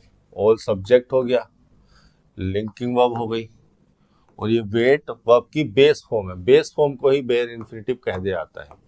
और ये जो बेयर इन्फिनेटिव होते हैं, ये बेयर इन्फिनेटिव एक एक्टिविटी को रिप्रेजेंट करते हैं, किसी पूरी एक्टिविटी को, यहां से स्टार्ट होकर यहां तक जितनी हुई, पूरे वेट को, पूरे इंतजार को रिफर कर रहा है। ऐसी मैंने एक और एग्जाम्पल लिखा, what they did was insult everyone। फिर से देखो, what they did एक डिफाइनिंग क्लोज है, सबऑर्डिनेट क्लोज है। what what हो गया यहाँ पर सब्जेक्ट एक प्रोनाउन का, और was यहाँ पर लिंकिंग वर्ब हो गई, और उसके बाद लिखा हुआ है बेयर इन्फिनिटिव। एक इसी तरह का एग्जाम्पल और लिखता हूं, जैसे मैंने लिखा द बेस्ट, एक नाउन फ्रेज है, द आर्टिकल लगा रहा हूं बेस्ट से पहले। You can do is respect everyone और वर्क हार्ड। और कोऑर्डिनेट कंजंक्शन से जोड़कर दो बेयर इन्फिनिटिव को मैंने लिख दिया, और इज यहाँ पर क्या है, लिंकिंग वर्ब है, और ये मैं क्या लिख रहा हूँ, रेस्पेक्ट और वर्क हार्ड, ये बेयर इन्फिनिटिव लिख रहा हूं मैं। एक्चुअली में बेयर इन्फिनिटिव को ये टू डू इज इस स्ट्रक्चर के बाद लिखा जा सकता है। डिड वाज, डू इज, ये डू इज, ये डिड वाज, ये डू इज, इस तरह की स्ट्रक्चर आपको मिल जाए तो इसके बाद लिंकिंग वर्ब के बाद, ये जो लिंकिंग वर्ब लगी है इसके बाद बेयर इन्फिनिटिव को कॉम्प्लीमेंट की रूप में लगाया जा सकता है, क्योंकि बेयर इन्फिनिटिव एक एक्टिविटी को रिफर कर रहे हैं, उस एक्शन को रिफर कर रहे हैं जिस एक्शन को करने की बात की जा रही है। यानी कि ये ऑल क्या है, ये एक्टिविटी है जिसको करने की बात की जा रही है। ठीक है, टू डू ने, ये यहाँ पर है, ये जो टू डू था इसका ऑब्जेक्ट ऑल ही हो रहा था, तो ये जो ऑल है किसको रिफर कर रहा है, उस एक्टिविटी को रिफर कर रहा है। इस प्रकार से ये जो इस तरह की स्ट्रक्चर आपको मिलेंगी देखने को, to do is, did was, to do या do is, can do is, should do is, would do is, do और उसके बाद इज लिंकिंग वर्ब। इसकी कोई भी फॉर्म हो सकती है, पाज, वर हो सकती है, बीन हो सकती है, टेंस और स्टेट के हिसाब से। उसके बाद बेयर इन्फिनिटिव को, इस लिंकिंग वर्ब के बाद बेयर इन्फिनिटिव को कॉम्प्लीमेंट के रूप में लगाया जा सकता है, क्योंकि बेयर इन्फिनिटिव उस एक्टिविटी को रिफर करता है जिसको करने की बात की जा रही है, वो एक पूरे के पूरे एक्शन को रिफर करता है। और bare infinitive non finite verb होते हैं, इसीलिए वो क्या बन गया, कॉम्प्लीमेंट बन पाया। ये सिंटैक्टिकली सही है, सिमेंटिकली भी मीनिंगफुल होता है। हालांकि बहुत कम इस तरह के सेंटेंस देखने को मिलते हैं जो कि हमारी यूजुअल स्ट्रक्चर से थोड़े से डिफरेंट हो, लेकिन गलत नहीं है, सिंटैक्टिकली सही है, मीनिंगफुल है। तो इसी तरह की जो है स्ट्रक्चर को यहाँ पर यूज किया गया है। All they need to do is feed their contact details. अब फीड जो बेयर इन्फिनिटिव था वो एक ट्रांजिटिव नेचर की वर्ब है, बेयर इन्फिनिटिव भी नॉन फाइनाइट वर्ब में ही आता है, नॉन फाइनाइट वर्ब होती है। और देखिए बेयर इन्फिनिटिव कॉम्प्लीमेंट बन जाते हैं, वो सब्जेक्ट के कॉम्प्लीमेंट भी बन सकते हैं, वो ऑब्जेक्ट के कॉम्प्लीमेंट भी बन सकते हैं। पिछली किसी वीडियोस में मैंने ऐसे भी एग्जाम्पल कराए थे जहां पर बेयर इन्फिनिटिव ऑब्जेक्ट कॉम्प्लीमेंट के रूप में लगाकर मैंने आपको दिखाया था। Watch, see, hear, feel, notice, let, bid, make, help, इस तरह की वर्ब के साथ आपको ध्यान आ रहा होगा। अगर जो बच्चा, जो स्टूडेंट्स मेरे लेक्चर लगातार देख रहा है उसकी मैं गारंटी लेता हूं वो निश्चित तौर पर ही विजयी होगा। तो फीड यहाँ पर बेयर इन्फिनिटिव लग गया, जो कि एक नॉन फाइनाइट वर्ब है। नॉन फाइनाइट वर्ब होने की वजह से वर्ब का एट्रीब्यूट उसमें है और वो ट्रांजिटिव वर्ब है, इसलिए उसने अपने बाद ऑब्जेक्ट ले लिया, दियर कॉन्टैक्ट डिटेल्स। डिटेल्स नाउन हो गया, कॉन्टैक्ट एडजेक्टिव हो गया डिटेल्स के लिए, और दियर लग गया पजेसिव डिटरमिनर, जो दे के हिसाब से लग गया पजेसिव डिटरमिनर। फिर कॉमा लगाकर फीड दोबारा से लिखा गया। एक्चुअली में यहाँ पर कंजंक्शन होना चाहिए था, लेकिन कंजंक्शन न लगाकर कॉमा लिख दिया गया। चलो कोई बात नहीं, गलती यहाँ नहीं है। फीड फिर से एक बेयर इन्फिनिटिव को जोड़ा गया, वही सेम है, ट्रांजिटिव वर्ब के बाद ऑब्जेक्ट लिखा गया। दियर IEMI नंबर, नंबर यहाँ पर नाउन हो गया, IMEI हो गया एडजेक्टिव, नंबर के लिए द लग गया आर्टिकल। IMEI का मतलब क्या है, IMEI का मतलब हो जाता है इंटरनेशनल मोबाइल इक्विपमेंट आइडेंटिटी। ये जो मोबाइल फोन होते हैं, जो हमारे पास स्मार्टफोन या सेल फोन होते हैं, उनका एक IMEI नंबर होता है, जो कि एक यूनिक नंबर होता है। किसी का मोबाइल अगर खोया जाए तो पुलिस लिखवाती भी है कि उसका IMEI नंबर है क्या आपके पास। तो इंटरनेशनल मोबाइल इक्विपमेंट आइडेंटिटी जो नाउन फ्रेज है इसके लिए नंबर के लिए एडजेक्टिव हो गई, और फीड ट्रांजिटिव वर्ब का ऑब्जेक्ट हो गया। उसके बाद लिखा हुआ है टू रिसीविंग। देखो ये जो टू है ना, अगर आप इस टू को प्रीपोजिशन कंसीडर कर लें और ये कहें कि प्रीपोजिशन के बाद इसका ऑब्जेक्ट लगाया गया है, तो ये इंटरप्रिटेशन बिल्कुल गलत है, क्योंकि यहाँ पर टू प्रीपोजिशन के बाद ऑब्जेक्ट लगाने का मतलब है टू रिफर करता है किसी डेस्टिनेशन को, लास्ट पॉइंट को। तो क्या रिसीविंग कोई लास्ट पॉइंट है, कोई डेस्टिनेशन को रिफर कर रहा है? नहीं, एक्चुअली में यहाँ पर टू रिसीविंग नहीं, यहाँ पर होना चाहिए था इन्फिनेटिव, टू रिसीव। और ये इन्फिनेटिव बताता पर्पस को, किसके पर्पस को? सेंटेंस पढ़ लेते हैं जरा। All they need to do is feed their contact details, feed their IMEI number to receive an OTP।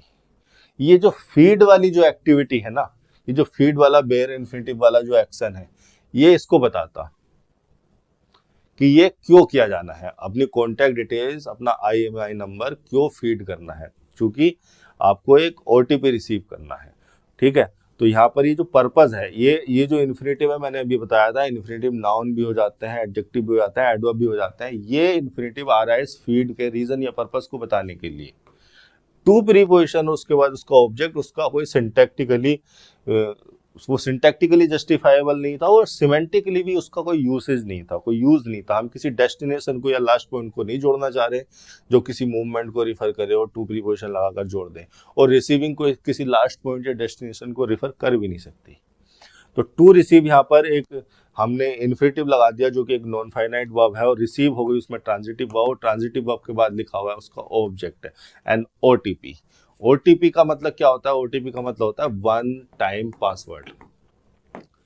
सबके फोन पर ये वन टाइम पासवर्ड आता है जब हम लॉगिन करते हैं किसी भी ऐप या सॉफ्टवेयर में। तो एन OTP, एन हमने यहाँ पर एक आर्टिकल लगा दिया जो कि ओ वोवेल साउंड होने की वजह से हमने एन लगाया, ए नहीं लगाया। तो रिसीव ट्रांजिटिव वर्ब का ऑब्जेक्ट हो गया एन OTP। ऑन लग गई प्रीपोजिशन लोकेशन बताने के लिए कि OTP कहाँ आना है। ऑन दियर मोबाइल, मोबाइल हो गया नाउन, दियर फिर से डिटरमिनर लग गया क्योंकि हम सब्जेक्ट को दे यूज कर रहे हैं। ये नाउन फ्रेज ऑन प्रीपोजिशन की ऑब्जेक्ट हो गई, और ऑन दियर मोबाइल जो प्रीपोजिशनल फ्रेज है ये इस OTP को बताने के लिए आई है, इसकी लोकेशन बताने के लिए आई है। OTP एक नाउन है, तो इसको मैं क्या कहूँगा? एडजेक्टिव फ्रेज ही कंसीडर करूँगा। इसी तरह से जो है सेंटेंसेस को घर पे बैठकर आपको करना है।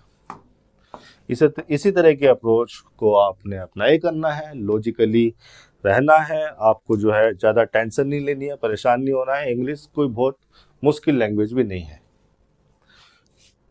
ठीक है, 50वें पे आ जाते हैं। देखिए सबसे पहला वर्ड लिखा हुआ है सो। अब ये जो सो वर्ड है ये एडवर्ब हो जाता है। जब ये एडवर्ब हो जाता है तो किसी एडजेक्टिव से पहले लिखा होगा। ये कंजंक्शन भी हो जाता है। जब ये कंजंक्शन हो जाता है तो किसी क्लोज से पहले लिखा होगा, किसी क्लोज को जोड़ने के लिए आया होगा। लेकिन अगर आप ध्यान देंगे तो ये जो सो वर्ड है, ना तो यहाँ पर एडवर्ब हो रहा है ना ही कंजंक्शन, क्योंकि ना तो ये यहाँ पर किसी एडजेक्टिव से पहले लिखा गया है किसी एडजेक्टिव की डिग्री को बताने के लिए, और ना ही एक क्लोजेस को जोड़ने के लिए लिखा गया है। जब ये सो कंजंक्शन होता है, क्लोजेस को जोड़ने के लिए लिखा जाता है, तो ये रिजल्ट वगैरह बताता है, प्रॉपर रिजल्ट। कोई चीज हुआ, कोई एक्शन हुआ और उसका जो रिजल्ट आया, इस रिजल्ट को जोड़ने के लिए सो लगा देंगे। अगर आप इस सेंटेंस को पढ़कर देखें तो ऐसा कोई रिजल्ट यहाँ पर नहीं बता रहा है। So the next time you are eating sushi, comma लगाकर इस फ्रेज को, इस क्लोज को, एडिशनल क्लोज को अलग किया गया। You exactly know what to do with that extra wasabi that have come along।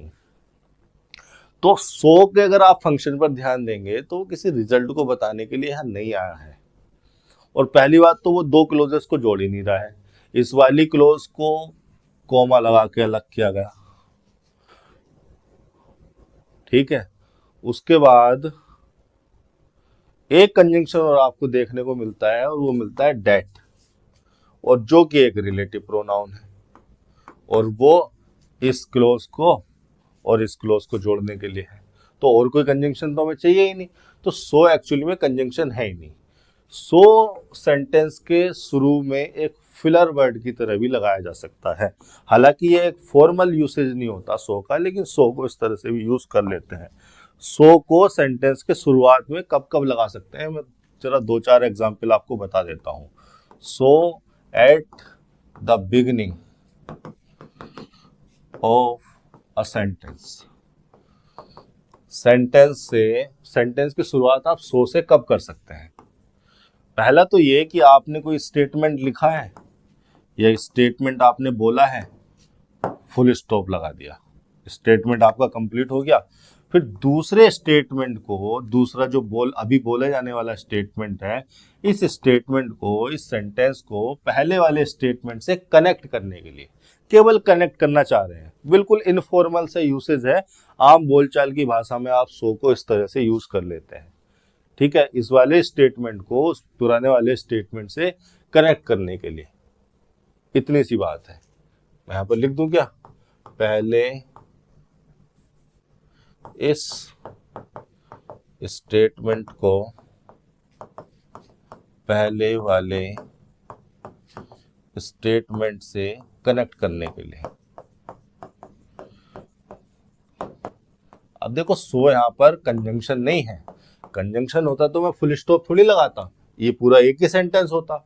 पहला सेंटेंस एंड हो गया, फुल स्टॉप लग गया, फिर जब मैंने दूसरा सेंटेंस बोला तो मुझे बोलने से पहले मैंने सो बोल दिया। हो सकता है मुझे ऐसा लगा हो कि ये जो बात है इसी से निकल के आई है, या इसी का कंक्लूजन है, या इसी का रिजल्ट है, हो सकता है मैंने ऐसा सोचा हो। लेकिन ऐसे स्टेटमेंट, इस स्टेटमेंट को पहले वाले स्टेटमेंट से कनेक्ट करने के लिए मैंने सो को लगाया है। दूसरा, मैं सो को और कब लगा सकता हूँ, मैं सो को लगा सकता हूँ किसी ऐसी इंफॉर्मेशन को बोलने से पहले जो इंफॉर्मेशन मेरे दिमाग में अभी अभी आई हो। इतनी देर से चुप बैठा था, कोई चीज, कोई इंफॉर्मेशन मेरे दिमाग में अभी अभी आ गई, कुछ मैंने डिस्कवर कर लिया अपने दिमाग में, तो मैंने सो लगाकर बोल दिया। ठीक है, किसी ऐसी इंफॉर्मेशन जिसको आपने अभी डिस्कवर किया हो, कोई ऐसी इंफॉर्मेशन से पहले जिसको आपने अभी डिस्कवर किया हो, आपने अभी डिस्कवर किया हो। इतनी देर से चुप बैठे थे, अभी कुछ दिमाग में आ गया तो आपने सो लगाकर बोल दिया। एक यूसेज हो गया। सो को आप लगा सकते हैं किसी ऐसे स्टेटमेंट से पहले जो प्रेजेंट इंटरेस्ट पर डिपेंड हो या प्रेजेंट इंटरेस्ट के हिसाब से हो। 2-4 दोस्तों की बातचीत चल रही है, 2-4 दोस्तों की बातचीत में आपके दिमाग में कोई ऐसी चीज आ गई जो कि प्रेजेंट में जो इंटरेस्ट है, प्रेजेंट में जो डिबेट जिस टॉपिक पर चल रही है, उस डिबेट से रिलेटेड कुछ हो, उस इंटरेस्ट से, प्रेजेंट के इंटरेस्ट से रिलेटेड कुछ हो, तो किसी ऐसे स्टेटमेंट से पहले जो कि प्रेजेंट के इंटरेस्ट को रिलेट करता हो, प्रेजेंट के इंटरेस्ट से रिलेट करता हो, यहीं पर लिख देता हूं, ऐसे स्टेटमेंट से पहले जो प्रेजेंट इंटरेस्ट को से रिलेट करता हो। ये सारे के सारे इनफॉर्मल यूसेज है। फॉर्मल कम्युनिकेशन में, फॉर्मल राइटिंग में सो को इस तरह से यूज नहीं किया जाता है। कोई राइटर इस तरह से सो को यूज करना अवॉइड करता है। इनफॉर्मल कम्युनिकेशन में, आपसी बोलचाल में आप सो को इस तरह से यूज कर लेते हैं। सेंटेंस में लिख दिया गया तो मैं क्या करूं, मुझे तो बताना ही है, हमें समझना ही है, आपको ये समझना पड़ेगा। इसके अलावा सो को फिलर वर्ड की तरह भी इस्तेमाल किया जा सकता है। फिलर वर्ड कौन से होते हैं? फिलर वर्ड आपने देखा होगा, जब कोई स्पीकर बोलता है तो वो इस तरह की आवाज निकाल के, इस तरह की आवाज निकाल के, लाइक, यू नो, इस तरह के वर्ड बोलता है वो।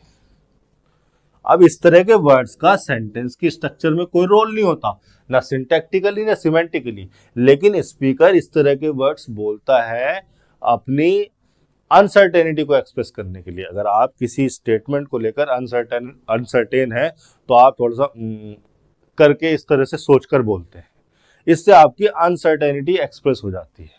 और अगर आपकी दी गई इंफॉर्मेशन गलत भी हुई तो उस गलती की वजह से आपको एम्बेरसमेंट फील नहीं करनी पड़ेगी, क्योंकि आपने एक फिलर वर्ड को लगाकर सोचकर बोला है, आपने पहले से ही अपनी अनसर्टेनिटी को एक्सप्रेस कर दिया था। तो इस तरह के वर्ड्स जो होते हैं फिलर वर्ड होते हैं। तो सो इस तरह से फिलर वर्ड की तरह भी इस्तेमाल किया जा सकता है।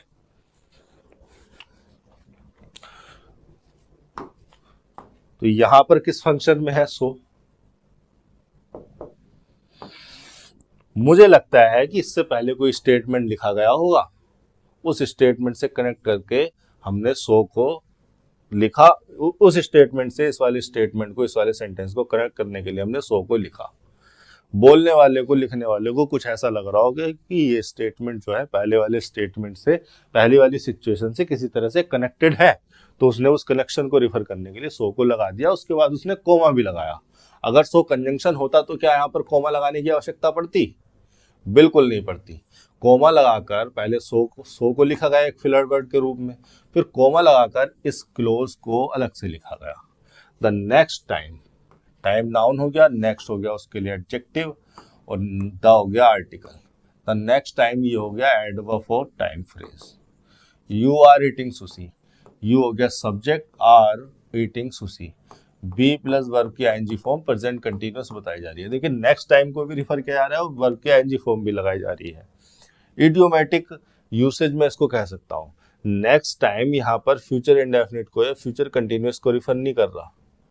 कंटिन्यूटी में एक एक्शन को एक्सप्रेस किया जा रहा है और नेक्स्ट टाइम को रिफर किया जा रहा है। और ईटिंग यहाँ पर ट्रांजिटिव वर्ब है और ट्रांजिटिव वर्ब के बाद उसका ऑब्जेक्ट लिखा है। जबकि होना क्या चाहिए था, नेक्स्ट टाइम अगर लिखा था तो यहाँ पर फ्यूचर का कोई टेंस आना चाहिए था, लेकिन सेंटेंस के वर्ब के टेंस को, वर्ब की स्टेट को प्रेजेंट में रखा गया, कंटिन्यूअस में रखा गया। चूंकि आप बोल ही इस तरह से रहे हैं, आप किसी नियर फ्यूचर को या बहुत ही जल्द होने वाली चीज को एक्सप्रेस कर रहे हैं, उसी के लिए आपने नेक्स्ट टाइम लगाया है। कोमा लगाकर इस क्लोज को जो है अलग कर दिया गया। यू यहाँ पर लगा है सब्जेक्ट। सेंटेंस आपका यहां से स्टार्ट होता है। इतना जो लिखा गया है वो कंटेक्स्ट को जनरेट करने के लिए एक एडिशनल इंफॉर्मेशन लिखी गई है। मेन जो सेंटेंस है वो आपका यहां से शुरू होता है, लेकिन गलती यहां भी हो सकती थी, इस पार्ट में भी हो सकती थी। और देखो गलती आगे क्या है। गलती मैं सही बताऊं ना क्या गलती है। वसाबी जो है एक फूड का नेम है, एक फूड का नेम है और वो है सिंगुलर। अनकाउंटेबल है, अनकाउंटेबल सिंगुलर की तरह ट्रीट किए जाते हैं। तो यहाँ पर ये जो रिलेटिव प्रोनाउन है वो किसके लिए आया है, वासाबी के लिए आया है। और वासाबी के लिए अगर ये रिलेटिव प्रोनाउन आया है तो इसको भी सिंगुलर ही कंसीडर किया जाएगा, तो हैव नहीं हैज होना था।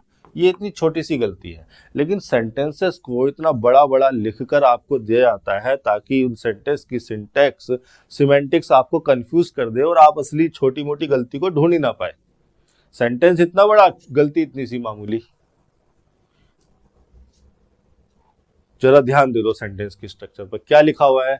यू एग्जैक्टली नो, यू हो गया प्रोनाउन जो कि सब्जेक्ट के फंक्शन में है, नो होगी एक वर्ब और इस वर्ब से पहले लिखा हुआ है एडवर्ब। एग्जैक्टली, एग्जैक्टली एडवर्ब का मतलब क्या होता है, एग्जैक्टली एडवर्ब का मतलब होता है इन एग्जैक्ट मैनर। एग्जैक्टली का मतलब होता है इन एन एग्जैक्ट मैनर या इन अ कंप्लीट और करेक्ट वे। करेक्ट वे या एक्यूरेट मैनर में कुछ किया जाना हो, या एग्जैक्टली एडवर्ब को, एडवर्ब है एग्जैक्टली, एम्फेसाइज करने के लिए भी लगा देते हैं। एम्फेसाइज, वर्ब को एम्फेसाइज करने के लिए, ठीक है। तो यहां पर ये जो नो है इस ट्रांजिटिव वर्ब से पहले एग्जैक्टली को लगाया गया है एडवर्ब के रूप में। अच्छा, नो एक ट्रांजिटिव वर्ब है, उस ट्रांजिटिव वर्ब का ऑब्जेक्ट क्या है, व्हाट। और व्हाट यहां पर किस मीनिंग में है, और ये इन्फिनिटिव क्या है। एक्चुअली में ये जो स्ट्रक्चर लिखी हुई है ना, नो व्हाट टू डू, ये कोई मामूली स्ट्रक्चर नहीं लिखी हुई। इसको नहीं समझा ना इस सेंटेंस में तो सेंटेंस को करना ही बेकार है। ये तो कोई भी स्टूडेंट बता देगा, इतनी बात तो रूल्स रेगुलेशन रटने वाला ही बता देगा। यहां से भी गलतियां आती हैं और यहां से भी एरर आई है सेंटेंस इंप्रूवमेंट में, इस कॉन्सेप्ट से भी गलतियां आती हैं कॉम्पिटिटिव एग्जाम्स में। जरा इस कॉन्सेप्ट को समझ लो, क्या क्या स्ट्रक्चर लिखी हुई है। नो एक ट्रांजिटिव वर्ब है, उस ट्रांजिटिव वर्ब के बाद जो व्हाट लिखा हुआ है प्रोनाउन, वो उसका ऑब्जेक्ट हो रहा है, या टू डू जो इन्फिनेटिव लिखा हुआ है वो नो ट्रांजिटिव वर्ब का ऑब्जेक्ट है। ये जब नो ट्रांजिटिव वर्ब लिखी थी हमारे सामने, जब हमारे सामने नो ट्रांजिटिव वर्ब लिखी हुई थी, जब नो ट्रांजिटिव वर्ब हमारे सामने लिखी हुई थी, इसका ऑब्जेक्ट हम टू डू इन्फिनेटिव को बना सकते थे। भाई इन्फिनेटिव है, नाउन है, ऑब्जेक्ट बन जाता नो ट्रांजिटिव वर्ब का, तो हमें वाट लगाने की आवश्यकता क्यों पड़ी? भाई नो ट्रांजिटिव वर्ब का ऑब्जेक्ट टू डू बन जाता, हमें वाट लगाने की आवश्यकता क्यों पड़ी? और नो ट्रांजिटिव वर्ब का ऑब्जेक्ट अगर वाट को बना रहे हो तो टू डू इसके लिए, इस वाट के लिए किस फंक्शन में है, और फिर डू ट्रांजिटिव वर्ब का ऑब्जेक्ट कहाँ है? ये सारी चीजें जानने समझने के लिए जरा इस स्ट्रक्चर को ध्यान से देखो। बहुत बड़ा कॉन्सेप्ट आपको यहाँ पर एक बताने वाला हूं। मैं उसी सेंटेंस को ठीक से लिख देता हूं। You know what to do. चलो इसके जैसा एक और सेंटेंस लिखता हूं मैं। मैंने लिखा you know how to do. अच्छा आप देखो, ये तो एक प्रोनाउन था, ऑब्जेक्ट के फंक्शन में आ सकता था, तो आप कह देते कि नो ट्रांजिटिव वर्ब है और इस ट्रांजिटिव वर्ब का ऑब्जेक्ट हो गया प्रोनाउन, और ये टू डू को आप कह देते इसके लिए, इस प्रोनाउन के लिए इन्फिनेटिव हो गया, एडजेक्टिव वगैरह कुछ हो गया, कॉम्प्लीमेंट लग गया। लेकिन ये स्ट्रक्चर भी सही है, ये सेंटेंस भी सही है, आपको लिखा हुआ मिलेगा। अभी 4, 10, 20, 50 सेंटेंस छोड़ के ये स्ट्रक्चर लिखी हुई आ जाएगी कहीं ना कहीं। तो अब इसको कैसे जस्टिफाई करोगे? हाउ तो एक एडवर्ब है, इस एडवर्ब को इस ट्रांजिटिव वर्ब का ऑब्जेक्ट कैसे बना दोगे? कैसे बन जाएगा? अच्छा लो एक और एग्जाम्पल लिख दिया। You know where to do. To do की जगह कोई और एक्टिविटी लिख लो। You know what to do, you know how to prepare tea, ये लिख दिया मैंने। टू डू की जगह कोई और एक्टिविटी लिख लो। You know where to prepare T.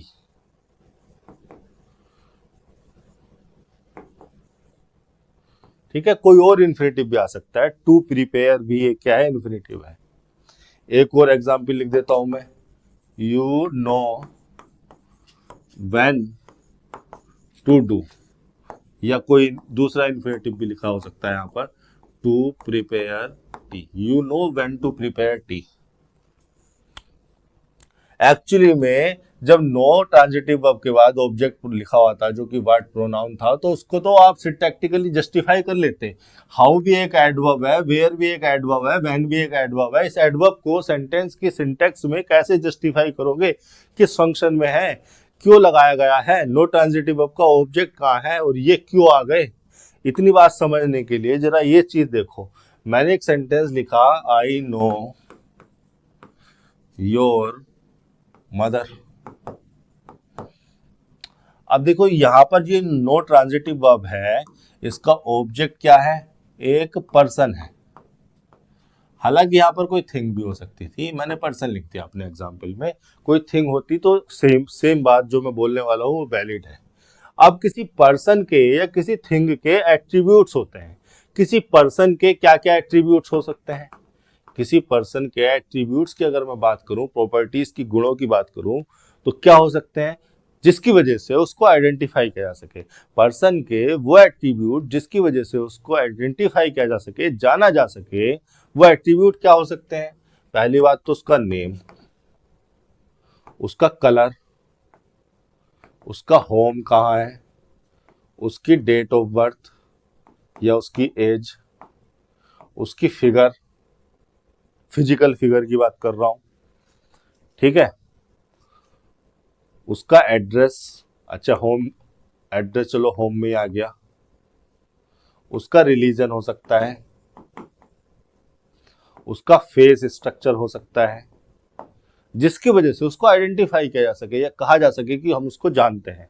अगर हम कहते हैं हम किसी पर्सन को जानते हैं तो हम उसके बारे में यही चीजें तो जानते हैं। हम उसका नेम पता है, हमें उसका कलर पता है, हमें उसकी एज पता है, हमें उसकी आवाज पता है, उसकी आवाज कैसी है, कैसी उसकी वॉइस है, कैसे वो बोलता है, हमें उसके बोलने का स्टाइल पता है, चलने का स्टाइल पता है, पोस्चर पता है उसके, कैसे वो खड़ा होता है या होती है। मदर की बात करें तो अगर हम किसी पर्सन को जानने की बात करते हैं, आइडेंटिफाई करने की बात करते हैं, तो हम इन एट्रीब्यूट्स को जानने की बात कर रहे हैं। अगर हम किसी पर्सन के या किसी थिंग के इन एट्रीब्यूट्स को जानते हैं, तभी हम कह सकते हैं कि हम उस पर्सन को जानते हैं। I know your mother, I know you, I know that person. तो किसी पर्सन में या थिंग्स में ये एट्रीब्यूट्स होते हैं और ये एट्रीब्यूट्स के लिए ही नो ट्रांजिटिव वर्ब को लगाया गया है। लेकिन जब हम किसी एक्टिविटी की बात करते हैं और वो एक्टिविटी जिसको किसी इन्फिनिटिव के द्वारा दर्शाया गया है, जैसे टू डू या टू प्रिपेयर टी, तो ये जो एक्टिविटीज होती हैं इनके एट्रीब्यूट्स किसी पर्सन या थिंग के एट्रीब्यूट्स से अलग होते हैं। किसी एक्टिविटी जिसको कि इन्फिनिटिव में दर्शाया गया है, उस एक्टिविटी के एट्रीब्यूट्स क्या हो सकते हैं? उस एक्टिविटी का, उस एक्शन का कोई नाम हो सकता है, उसमें स्टेप्स हो सकते हैं, उसकी प्रोसेस में कौन कौन से स्टेप्स लेने हैं, उसको करने का एक ढंग हो सकता है। ये इस एक्टिविटी के एट्रीब्यूट्स बता रहा हूं मैं, जिस तरह से मैंने इस पर्सन के एट्रीब्यूट्स बताए थे। एक्टिविटी के ऐसा तो है नहीं एक्टिविटी का कोई कलर होगा, कोई एड्रेस होगा, कोई उसकी डेट ऑफ बर्थ होगी या उसका कोई रिलीजन होगा। इसके एट्रीब्यूट्स अलग होते हैं। तो एक्टिविटी के या किसी एक्शन के क्या एट्रीब्यूट्स हो सकते हैं? उस एक्टिविटी का, उस प्रोसेस का कोई नाम होगा, कुछ स्टेप्स होंगे जो उस एक्टिविटी को, उस एक्शन को, उस प्रोसेस को करने में लिए जाने होंगे, एक मैनर होगा जिस मैनर से उसको किया जाना होगा, एक प्लेस होगा, जिस प्लेस पर उस एक्टिविटी को किया जाना चाहिए या किया जाता होगा या किया जा सकता है या किया जाएगा या किया गया था, एक टाइम होगा जिस टाइम पर उस एक्टिविटी को, उस एक्शन को परफॉर्म किया गया था या किया जाएगा या किया जाना चाहिए। ये सारे के सारे क्या होते हैं? ये होते हैं एक्टिविटी के एट्रीब्यूट्स। तो जब हमने नो ट्रांजिटिव वर्ब का ऑब्जेक्ट इस इंफिनिटिव को बनाया जो कि इस एक्शन को रिफर कर रहा था, तो एक्चुअली में हम इस एक्टिविटी को जानने की बात नहीं कर रहे थे, हम जानने की बात कर रहे थे उस एक्टिविटी से रिलेटेड मैनर को, प्लेस को या टाइम को या उसके नाम को। तो हमें यहां पर ये एडवर्ब और ये प्रोनाउन लिखना पड़ता है उस एट्रीब्यूट्स को रिफर करने के लिए, और वो एट्रीब्यूट ही इस नो ट्रांजिटिव वर्ब का ऑब्जेक्ट है। हाउ रिफर कर रहा है उस मेथड को या वे को या मैनर को जिस मैनर से टी को प्रिपेयर किया जाना है। हाउ इस मेथड, मैनर या वे को, तौर तरीके को रिफर कर रहा है, और ये मेथड, ये वे या मैनर जिसको हाउ इनडायरेक्ट वे में रिफर कर रहा है, यही इस नो ट्रांजिटिव वर्ब का ऑब्जेक्ट है।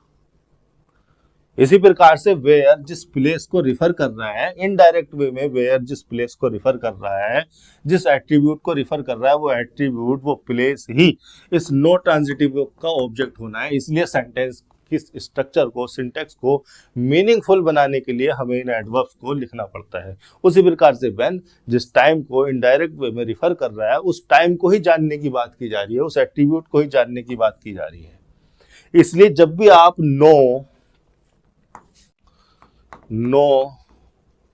लर्न, टीच या डिस्कवर, और भी इस तरह की एक दो वर्ब हो सकती हैं, इस तरह की वर्ब के बाद इन्फिनिटिव लगा हुआ देखोगे तो आप व्हाट, हाउ, व्हेन या वेयर जैसे एडवर्ब या प्रोनाउन को लिखा हुआ देखोगे, क्योंकि ये वर्ड लगाए जाते हैं उन एट्रीब्यूट्स को रिफर करने के लिए जिन एट्रीब्यूट्स को जानने के लिए ही ट्रांजिटिव वर्ब नो को लगाया गया है। उस ट्रांजिटिव वर्ब का इनडायरेक्ट वे में ऑब्जेक्ट वही एट्रीब्यूट्स हो रहे हैं जिनको ये वर्ड रिफर कर रहे हैं। अब सिमेंटिकली तो हम समझ गए बात को, लेकिन अब हम क्या कहें कि नो ट्रांजिटिव वर्ब का ऑब्जेक्ट हाउ है? नहीं, नो ट्रांजिटिव वर्ब का ऑब्जेक्ट अब इस पूरी की पूरी फ्रेज को ही कंसीडर करना पड़ेगा। इस पूरी की पूरी फ्रेज को ही कंसीडर करेंगे, इस पूरी की पूरी फ्रेज को ही नो ट्रांजिटिव वर्ब का ऑब्जेक्ट कंसीडर करेंगे, तभी हम सिंटैक्स को जस्टिफाई कर पाएंगे कि सेंटेंस सिंटैक्टिकली सही है। अब ये टू डू का क्या हुआ? टू डू भी एक इन्फिनिटिव था जिसमें एक नॉन फाइनाइट वर्ब थी और जो कि ट्रांजिटिव वर्ब थी, उसका ऑब्जेक्ट कहाँ गया? उसका ऑब्जेक्ट भी उससे पहले ही वो देखिए, मैंने लिखा है यहाँ पर, इस तरह के स्ट्रक्चर को और समझा देता हूं। मैंने लिखा I have I have a book to read, तो हैव ट्रांजिटिव वर्ब हो गई, ट्रांजिटिव वर्ब का ऑब्जेक्ट हो गया बुक। अब ये जो इन्फिनेटिव लगाया गया है इसके कॉम्प्लीमेंट के रूप में लगाया गया है, तो रीड हो गया ट्रांजिटिव वर्ब। ट्रांजिटिव वर्ब के बाद ऑब्जेक्ट आना चाहिए था, और ऑब्जेक्ट है क्या, बुक ही है। तो क्या बुक को दोबारा लिखने की आवश्यकता है, या इट को दोबारा लिखने की, बुक ना लिख के इसकी जगह इट लिखने की दोबारा आवश्यकता है, नहीं। अब इस रीड ट्रांजिटिव वर्ब का जो ऑब्जेक्ट है वो उस बुक का रिफरेंस हो गया, जो जिस बुक को हम रिफर कर रहे हैं वो रिफरेंस या वो बुक का मीनिंग ही इसका ऑब्जेक्ट बन जाएगा। यहाँ पर दोबारा से स्ट्रक्चर में बुक या इट प्रोनाउन को लगाने की आवश्यकता नहीं है। मैंने लिखूं यहाँ पर I have a chair to sit, in लगाना पड़ेगा मुझे। एक्चुअली में जो सिट है वो इंट्रांजिटिव नेचर की वर्ब है। अब इंट्रांजिटिव नेचर की वर्ब के बाद तो ऑब्जेक्ट आएगा नहीं, और इसका ऑब्जेक्ट है, और कहाँ पर बैठने की बात की जा रही है, बात की जा रही है चेयर पर बैठने की, चेयर में बैठने की। तो मुझे इन प्रीपोजिशन का ऑब्जेक्ट बनाना पड़ता है, ठीक है। तो ये जो इन प्रीपोजिशन है मैंने ऐसे ही लिख दिया, इसके बाद ऑब्जेक्ट नहीं लगाया क्योंकि ऑब्जेक्ट लगा हुआ है पहले। अब इसका मीनिंग ही उस इन प्रीपोजिशन का ऑब्जेक्ट बन जाएगा।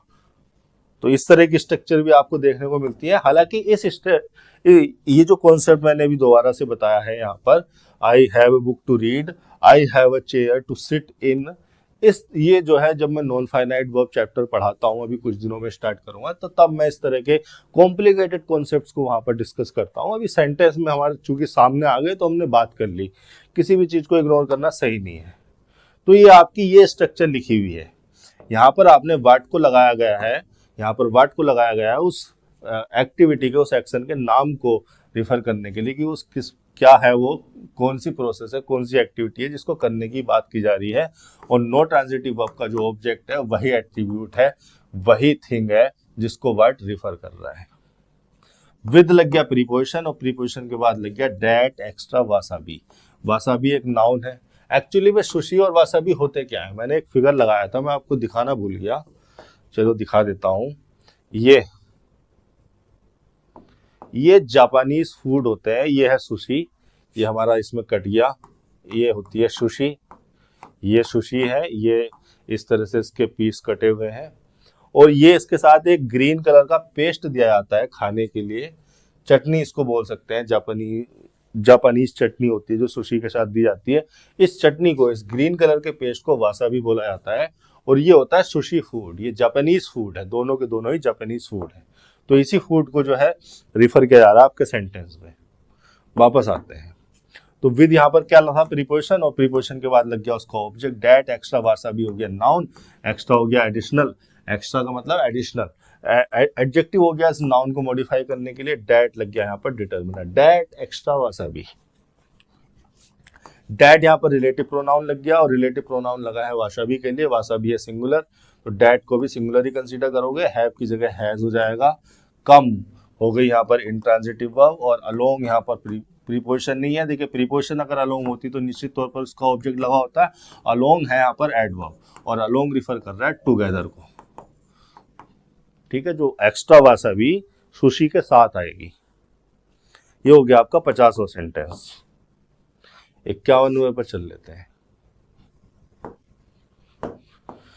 This is the first car for our neighborhood Mr. Sharma, who has a hard time balancing his wife and kids on his old scooter.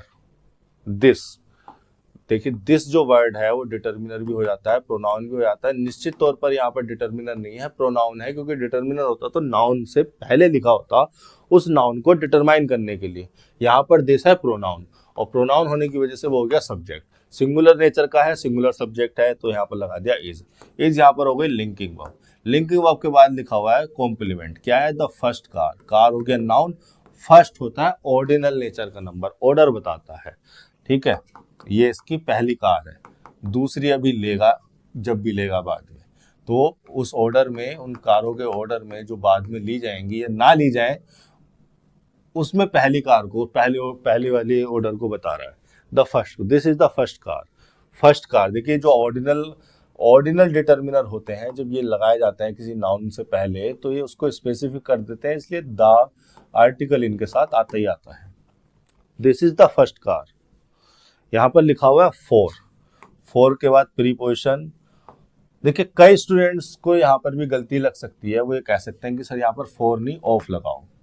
इस कॉन्सेप्ट को समझ लेते हैं। हालांकि प्रीपोजिशन लगी है तो उसके बाद ऑब्जेक्ट आना था, ऑब्जेक्ट में भी यहाँ पर गड़बड़ है, इस ऑब्जेक्ट को भी अभी देखेंगे। पहले इस प्रीपोजिशन को समझ लेते हैं कि फोर आएगा तो क्या मीनिंग होगा, तो क्या सिंटेक्स होगा, ऑफ आएगा तो क्या मीनिंग होगा, तो क्या सिंटेक्स होगा, किस तरह की स्ट्रक्चर होगी और कैसे दोनों प्रीपोजिशन एक दूसरे से अलग है मीनिंगफुल्ली। अगर किसी क्लोज टेस्ट में या किसी सेंटेंस इंप्रूवमेंट में फिल इन द ब्लैंक्स में दोनों प्रीपोजिशन इसी सिचुएशन में लिख के आ गए, फोर लगाओगे या ऑफ लगाओगे, कौन से वाले को प्रीफर करोगे? ठीक है, इस तरह की चीजें मैं इसीलिए बताता हूँ कि आपके जो है अंडरस्टैंडिंग डेवलप हो जाए, आप sentence improvement, cloze test, fill in the blanks को भी 100% एक्यूरेसी के साथ अटेम्प्ट कर पाए। देखिए जो फोर जो प्रीपोजिशन है, ये प्रीपोजिशन कई बहुत फंक्शंस में यूज होता है, कम से कम 30-40 फंक्शन में तो मुझे ही पता है, 20 में तो मैं अभी भी लिखवा सकता हूँ, लेकिन फायदा क्या बोर्ड को भरवाने का, आपकी दिमाग अगर खुला है तो आप समझते हुए चलिए। फोर ये जो प्रीपोजिशन है, ये प्रीपोजिशन एक तो पीरियड ऑफ टाइम को रिफर करने के लिए इस्तेमाल किया जाता है, पीरियड ऑफ टाइम को रिफर करने के लिए। दूसरा ये रीजन या पर्पस को रिफर करने के लिए, अगर जो ऑब्जेक्ट हमने लिखा है वो किसी चीज का रीजन या पर्सन है तो हम फोर प्रीपोजिशन को लगा सकते हैं। और भी बहुत सारे फंक्शन हो सकते हैं, लेकिन जो फंक्शन मैं यहाँ पर आपको बताना चाहता हूं वो फंक्शन है इसका intended to be given to.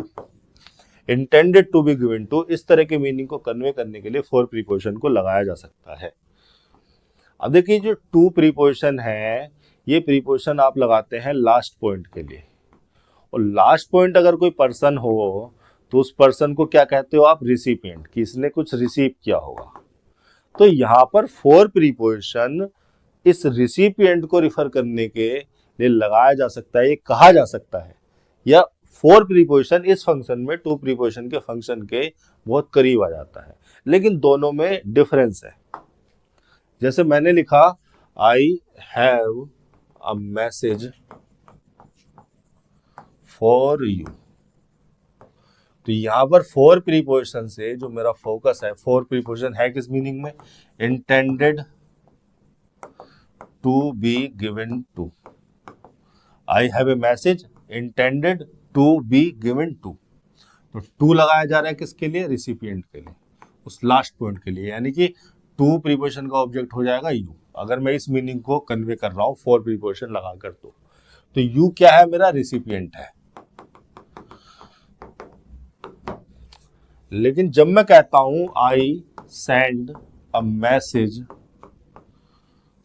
To you, तो टू प्रीपोजिशन के बाद जो ऑब्जेक्ट लगा है वो क्या है? वो लास्ट पॉइंट है।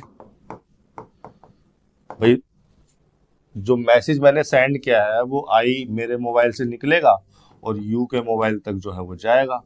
तो यू का मोबाइल या यू, अगर मैंने कोई फिजिकल फॉर्म में कोई लेटर वगैरह लिख के भेजा है तो यू क्या है? उसका लास्ट पॉइंट है। ये क्या था? उसका फर्स्ट पॉइंट था। तो ये हुआ ओरिजिन, ये हुआ लास्ट पॉइंट यानी कि डेस्टिनेशन। तो अगर लास्ट पॉइंट कोई पर्सन है तो उसको रिसिपिएंट कहा जा सकता है, उसी रिसिपिएंट को रिफर करने के लिए भी टू प्रीपोजिशन लगाया गया है। लेकिन दोनों ही सिंटैक्टिकली दोनों सही है, लेकिन मीनिंगफुली थोड़ा सा डिफरेंस है। वो ये कि हमारा यहाँ पर फोकस होता है रिसीविंग एक्टिविटी पर या एक्वायरिंग एक्टिविटी पर, कि किसी ने कुछ रिसीव किया, और जब हम टू प्रीपोजिशन लगाते हैं तो हमारा यहाँ पर फोकस होता है एक मूवमेंट पर। टू प्रीपोजिशन लगाते बाद तो हमारा फोकस मूवमेंट पर होता है कि कोई चीज इधर से उधर को मूव कर गई। अब वो चूंकि एक पर्सन था तो जो पर्सन के पास मूव कर गई तो हमने उसको रिसिपिएंट कह दिया। लेकिन यहाँ पर हमारे पास मैसेज इसीलिए है क्योंकि हमें एक रिसीवर चाहिए, तो यहाँ पर जो फोकस होता है वो हमारा रिसीविंग एक्टिविटी पर होता है, रिसीविंग एक्टिविटी पर फोकस होता है।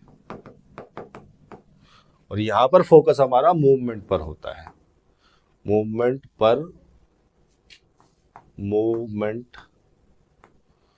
पर फोकस होता है।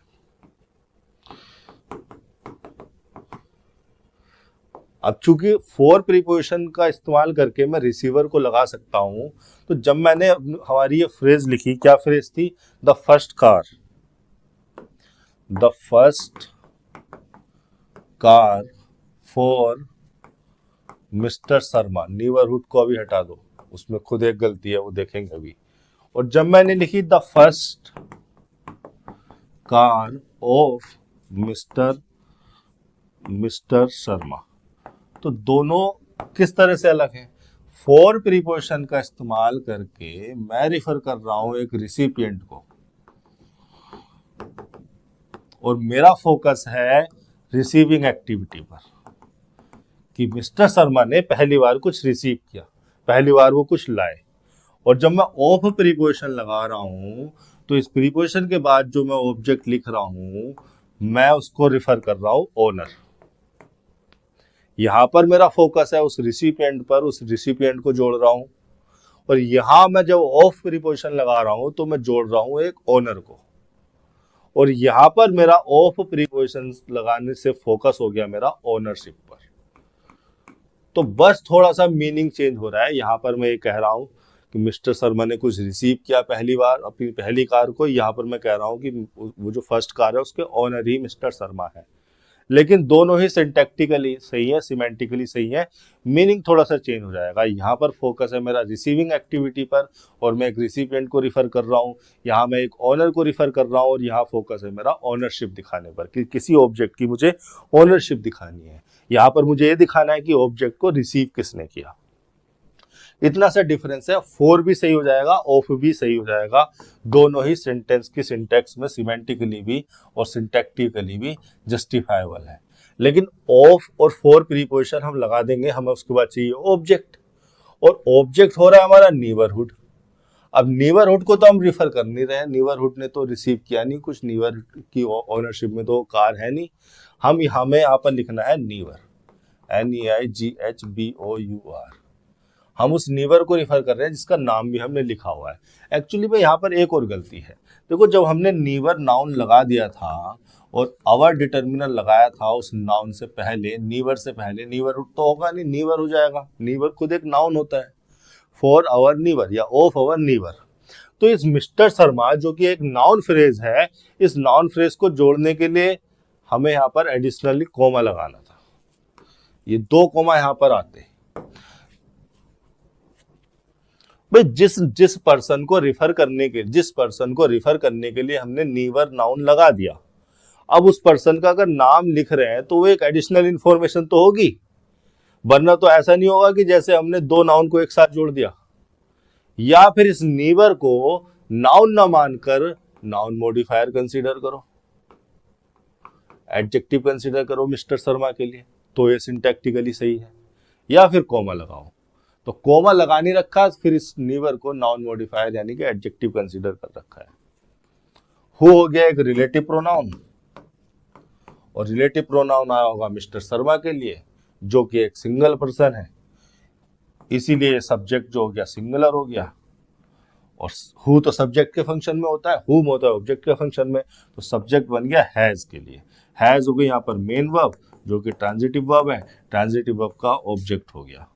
टाइम हार्ड हो गया उस एडजेक्टिव टाइम के लिए, हो गया आर्टिकल। हैज ट्रांजिटिव वर्ब का ऑब्जेक्ट क्या हो गया? A hard time. बैलेंसिंग हो गया वर्ब की आईएनजी फॉर्म जो कि प्रेजेंट पार्टिसिपल लगाया गया है, प्रेजेंट पार्टिसिपल लगाया गया है हु के लिए, हु सब्जेक्ट के लिए, कि हार्ड टाइम क्या था उनका, वो बैलेंस करते रहते थे अपने वाइफ को और अपने बच्चों को अपने पुराने स्कूटर पर, किसी को आगे रख लिया किसी को पीछे रख लिया। Balancing his wife and kids, balancing एक प्रेजेंट पार्टिसिपल बन गया, और जो कि प्रेजेंट पार्टिसिपल है तो नॉन फाइनाइट वर्ब है, ट्रांजिटिव नेचर की वर्ब है, इसलिए उसने अपने बाद ऑब्जेक्ट ले लिया। क्या है object? His wife and kids. And conjunction से जोड़ा गया है किड्स और वाइफ को, दोनों के लिए एक डिटर्मिनर हिज कॉमन आ गया। ऑन प्रीपोजिशन लगाया गया और प्रीपोजिशन के बाद उसका ऑब्जेक्ट लगाया गया। ये जो प्रीपोजिशनल फ्रेज है ये बैलेंसिंग के लिए आई है। बैलेंसिंग एक वर्ब है तो इसको मैं कहूँगा adverb phrase. On his old scooter, noun हो गया, ओल्ड एडजेक्टिव हो गया स्कूटर के लिए, हिज हो गया डिटरमिनर। ये हो गया आपका 51वां सेंटेंस।